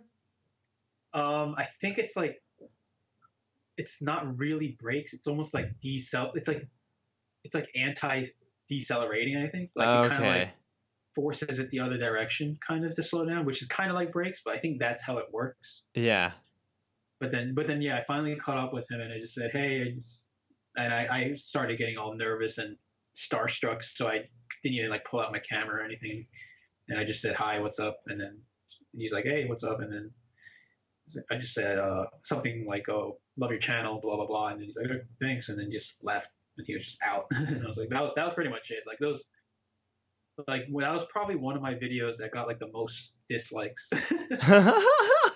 Well, it was recommended to me, so Yeah, I think people were like, "Oh, this is fucking clickbait," and yeah, it was, but whatever. It's not like oh, it's so it funny. was nothing malicious, so it's like whatever. So how well do you know Billy Perry? And do you ever ride with Austin Augie or oh, what's his I mean, name? It's on the tip of my tongue. He's the other YouTuber from New York. Anthony Panza. Panza. Yeah. I mean, I'm definitely closer to Billy than the other three. I guess because he's still on Merritt, so he's just a little bit more around versus like Augie or Panza. Um, I'm not super close with them. Like as far as like, it's not like we're hanging out on the weekends or anything like that. But like Billy does hit me up sometimes if he like if not hasn't recently because I think he knows I'm just always working and it's kind of like too busy. But back when I was doing the YouTube thing more, yeah, he would hit me up all the time, just be like, "Hey, we're gonna ride the city if you want to come through." I'm like, cool. So then I would just meet up with them. Augie, like I mean, obviously we know each other, but we're not super close or anything. That's pretty much it. I think I'm probably closer to Panza if anything. But when he put out that video, pretty much like hating on Merritt, it was just a little bit harder to like just stay in touch with him because it just felt really weird. Was that Panza that put that video out? Yeah, it was when he quit the team. He just put out a video. That's how like the whole revenue thing kind of like became like a meme on its own because I think he was talking about that in the video. Right. Where, like, you know how like Team Weed started saying, "Oh, revenue this, revenue that."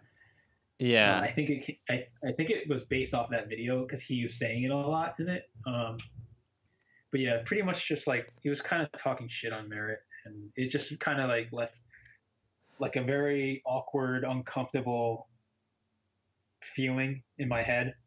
Like I wasn't like because obviously I'm gonna side with Merritt, but at the same time, like I understood his side, sort of. Like I didn't agree with it, but I understand where he was coming from. So it was just left a really weird, awkward, like feeling between, at least for me. Like I don't know if he felt that way, but it was just harder to like be like just hang out with him in a way. No, I get what you're saying.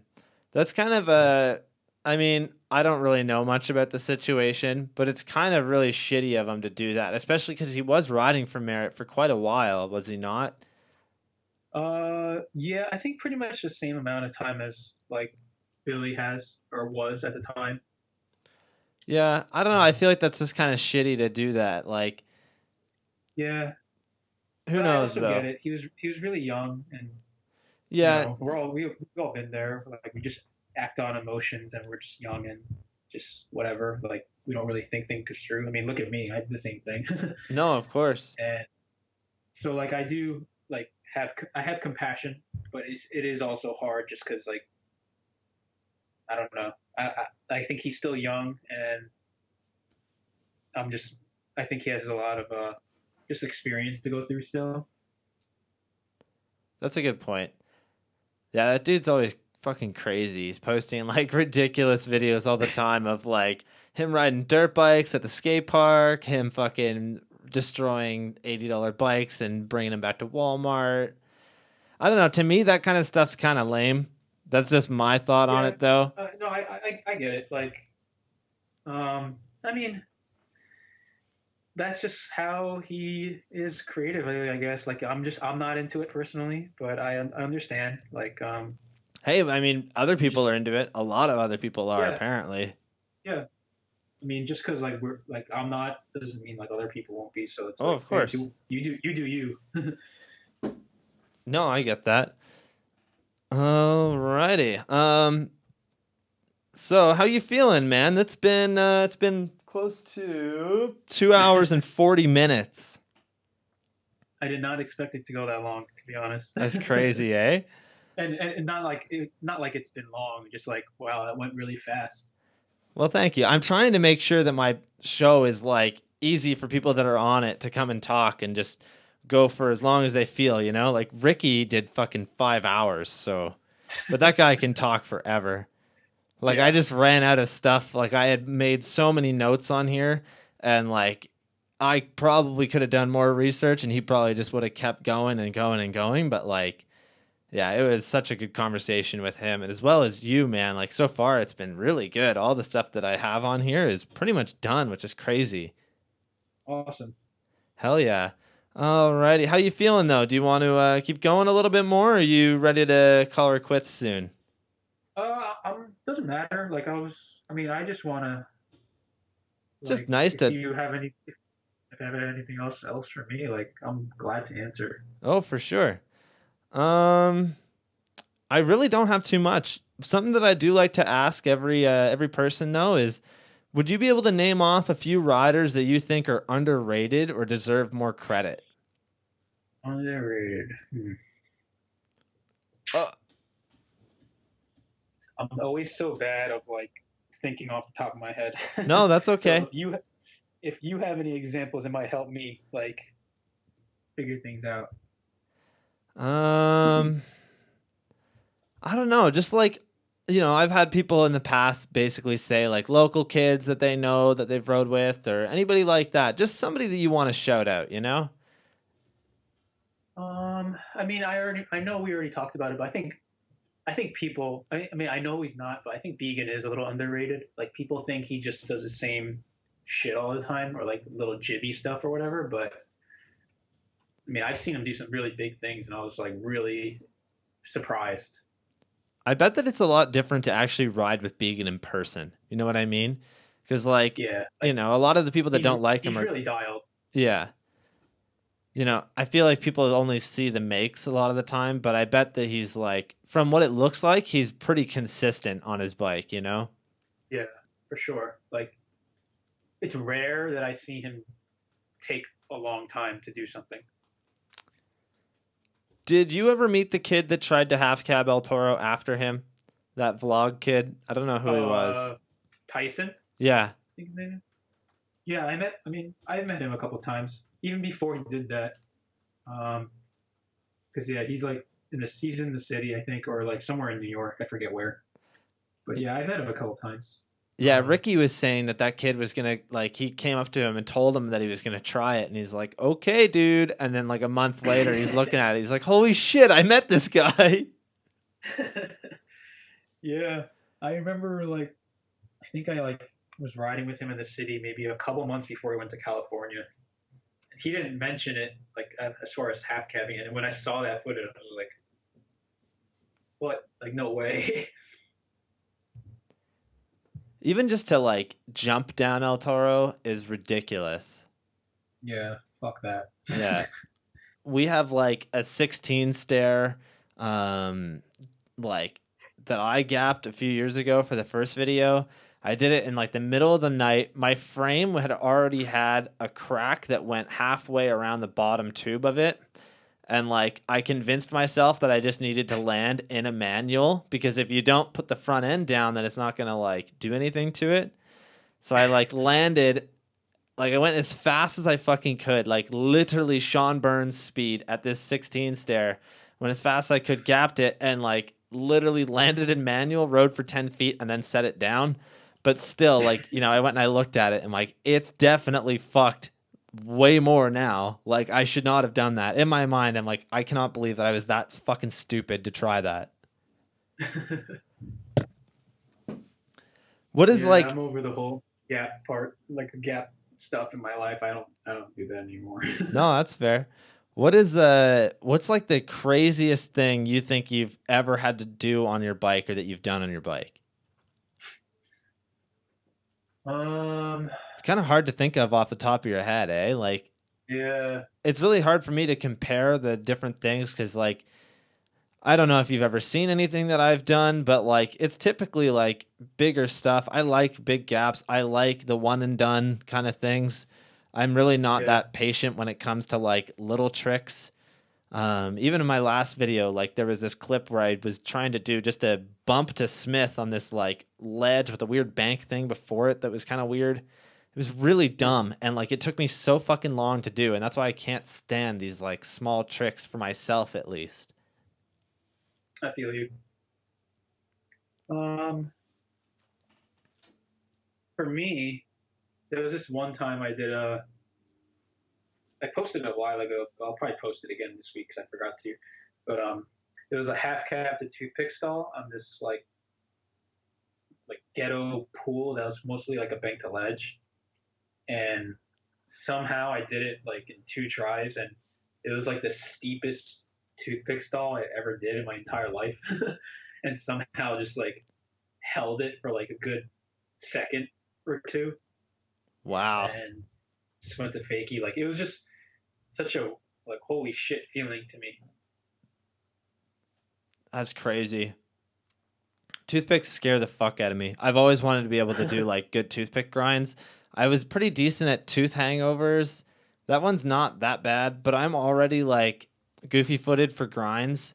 So like doing double peg to tail whip is absolutely possible if I didn't suck so much. But yeah, just like I don't know. I've always wanted to be able to do really good tooth stalls. It's like such a good looking trick on a quarter pipe or even a sub box. Like Yeah, it's fun. yeah. It's definitely one of my favorites, even though it looks like not that crazy, but it's just a cool feeling to be on like the front end. Yeah, I feel like it's a lot cooler looking than an ice pick, at least in my mind. Yeah, me too. Yeah, it's such a good trick though. All right here. What else we got? What are your plans for the next couple of years, man? Like do you have anything kind of set in your mind at all or not really? Not really. I mean, I'm just gonna keep working for Gary. I'm gonna hopefully do that for like ever. Like that's, I know that's kind of weird, but Hey, you found yeah, something like you I know, liked, so yeah. I mean, I love working for him. Um, as far as like bike riding, I'll probably just keep it pretty chill. I would like to start doing more on my YouTube. I've just been really slacking on it, but I mean, I guess the thing that I've been thinking about a lot is just like providing value through my YouTube. Like as far as like I want to do more like how tos, like even if they're really really basic stuff, because I feel like um, just kids will get some kind of value out of it, appreciate it, and just to help them. Like anyone that's just kind of getting like frustrated, like I know that feeling of like not knowing how to do a trick, and even as simple as like a 180. And I think kids, the more like we can help them learn, I think the better it'll be for BMX as far as like getting more interest in it. So I think we should encourage that, and that's something I want to do more of. I just don't have the time, unfortunately, to like be putting out videos all the time. Like, but I don't know if it's also that, or just also it could just be also me just being lazy, to be completely honest. no, I think that's true. It's kind of hard to get noticed on YouTube unless you're doing daily uploads and like constantly keeping up with it.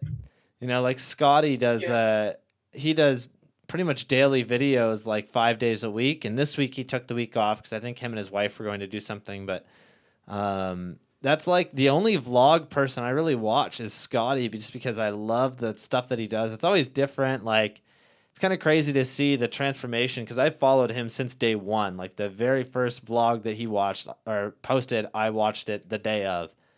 And, you know, like just seeing like him as well as Big Boy and like it's kind of cool to see Trey Jones and all these videos. I really love like I've always had, you know, such a thing for Trey Jones. I love the way that he rides. I love his whole style. I think it's awesome. Um, so yeah, I don't know. I really like the stuff that he's doing, but yeah. Yeah, I mean, I personally just don't like vlogging for No, that's myself. I fair. mean, Yeah. um, I don't know. I just feel kind of like weird about it, but that's why like I like doing more of like the how tos and like tactical stuff like that, just because I feel like because YouTube is like, I mean, YouTube is like one of maybe like the top three search engines. So it's just like maybe that's how, like for me at least, that's how I think my stuff can get discovered, just being more searchable, basically. No, that's true. That's a good point. You were making stuff like quite a while for YouTube, and then I believe that's kind of when you started with Gary, right? Yeah, and then just like once I started working, I just like as soon as I got home, I just like I don't want to do anything. No, of course, I get it, man. Like right now, I'm working a retail job, and the store that I work at actually slows down near the Christmas season, which is really weird. Our busy season is like the summertime. But even now, like, I'm able to finally put a lot of effort into doing my podcast, and I bring my fucking computer with me on the bus every day just so that I can like Awesome. start writing questions down, getting everything is done as much as I can. And like, I don't know, that's my goal is I want to try and do something with this. So hopefully it starts to go somewhere. I really need to start putting more into it though, I think. Yeah, but I think you should also think of it as like it's just something that you could have maybe in like 10 years from now, even if it doesn't like pop off or anything. At least you'll like have this conversation you could always listen to or like because like, that's one thing that I wish I didn't really like. I don't have any photos of or video of my old shit. Like, and it's just like, damn, I wish I fucking had all that stuff. Like, I just doesn't like it's all gone, and it's just like at least this is out here now. Or like, let's let's say nothing like what if nothing happens? You could always look back on it and be like, hey, that was a cool conversation I had with Ricky or something like that. You know? That's definitely why I started it originally, and it's still why I do it, is because I just love to sit down and listen to people talk about themselves. I know it sounds weird, but like, I've always really loved BMX, and it's just cool to hear it from different parts of the world. Like last week we had the Fids on, and then we had Ricky, and then before that I had a writer for Ride UK, and just a bunch of different people. It's a lot of fun. I've got like some pretty big guests coming up soon, so I'm hoping that that'll be really cool. That's awesome. Hell yeah. Um, Okay, so one question that I didn't ask at the beginning that I typically would ask is who did you look up to when you were first starting to ride? Who is like a pro that you really like to watch, or was it a friend of yours? Who was it?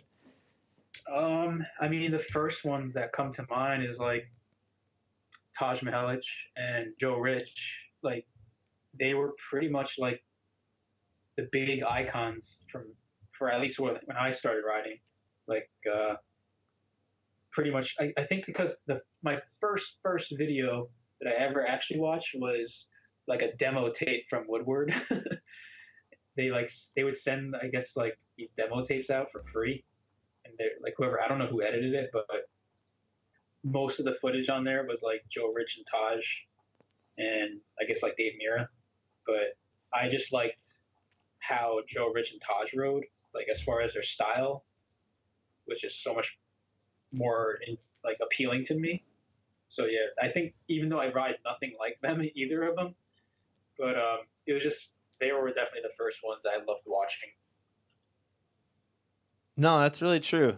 Um, Myself, when I first like was getting into bikes, the first BMX video that I ever watched was it was an animal video on YouTube. It's like I don't know, 8 9 minutes long. It's almost impossible to find now. I have to try and find it. I think it was called the Animal Road Trip or something. But a lot of the spots are like still to this day, like huge legendary spots. There's clips from all of these dudes, probably like I feel like the video is in the mid 2000s, like late 2000s, before 2010.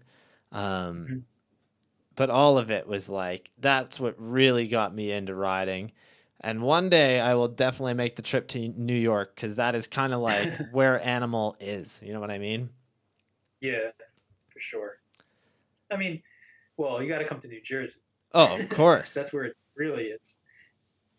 But Hell yeah. Definitely like spots, and hopefully they'll open the Brooklyn Banks back up. Because I know everyone. That's like one thing that everyone wants to go to. So you actually went to the Brooklyn Banks recently, or at least a couple years ago, and you were able to check out that spot. Can you please explain how fucking crazy it is that Sean Burns did that gap over the rail, Hoder 3'd it, and then Zach Gerber front flipped it? Did you actually see that gap in person? Yeah, I mean, I think I was there when Burns tobogganed it. I think I was there that day. I'm not sure, or like I'm pretty sure I was there. Like, but I wasn't like I didn't see it. Like I was kind of like further up the street.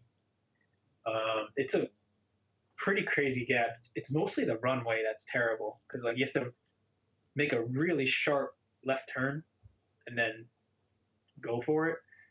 I remember Mike Brennan, he tried to tail whip it. That didn't work. But yeah, it's a pretty crazy. Definitely for a front flip, it's insane. Like everything else seems very feasible, but front flip is pretty fucked up. I would actually say, just to go back on what we were talking about earlier, Zach Gerber is probably one of the most underrated BMX riders ever. Yeah, I would agree with that. Like I don't really know. Like I've seen a couple of his edits in the past couple of years, but I don't really recall like what tricks other than like the crazy front flip stuff. Yeah, that dude's fucking crazy, man. All of his stuff, like to me, I love the way that he rides. Like everything that he does for the most part is super crazy. He has a wide variety of like, tricks as well as like just different setups, which is really cool. Did you see his most recent part for, what was that video called? I think it was for the new Daily Grind video. No, I don't think I saw it. It's like 7 minutes long. And it's fucking insane. It's like so crazy. He does pegs to front flip on this like really crazy up ledge. It was posted like last year. I don't know if it's out. I think it's out now, like online. You'll definitely have to check that one out, man. It's insane. Word. Oh, I just thought of someone. I mean, I know it's like kind of biased, but I think Justin Kerr is one of the most underrated. Like he doesn't get enough love, in my opinion. That's a really good one, actually. He is fucking pretty crazy. Yeah, like he's done some really crazy shit. Like even before he was like known, I remember watching this old ass clip where he tried to jump up, like he jumped onto a bench and then jumped over pretty much like a safety railing type of thing that like off of a bridge straight to flat, and pretty much exploded when he landed, and like just completely like his nose like exploded, and that was a long time ago. Damn. And the fact that didn't like traumatize him and he's still like riding crazy shit, like I have a lot of he's just either insane or really loves BMX. Yeah. That's for sure. All right, Dustin. This was a really good conversation. Thank you so much for coming on today. Thank you for having me on. Yeah, I hope you had fun. I did. Hell yeah. Well, yeah, I think we'll end it off here. Dustin, stay on the line. I'm just going to end off the show now. Everybody that checked out the podcast today, thank you so much. We've got Gabe Truax next week, as well as Riding Rampco on Sunday. So be there for that. Yeah, thank you guys so much. Peace. Laters.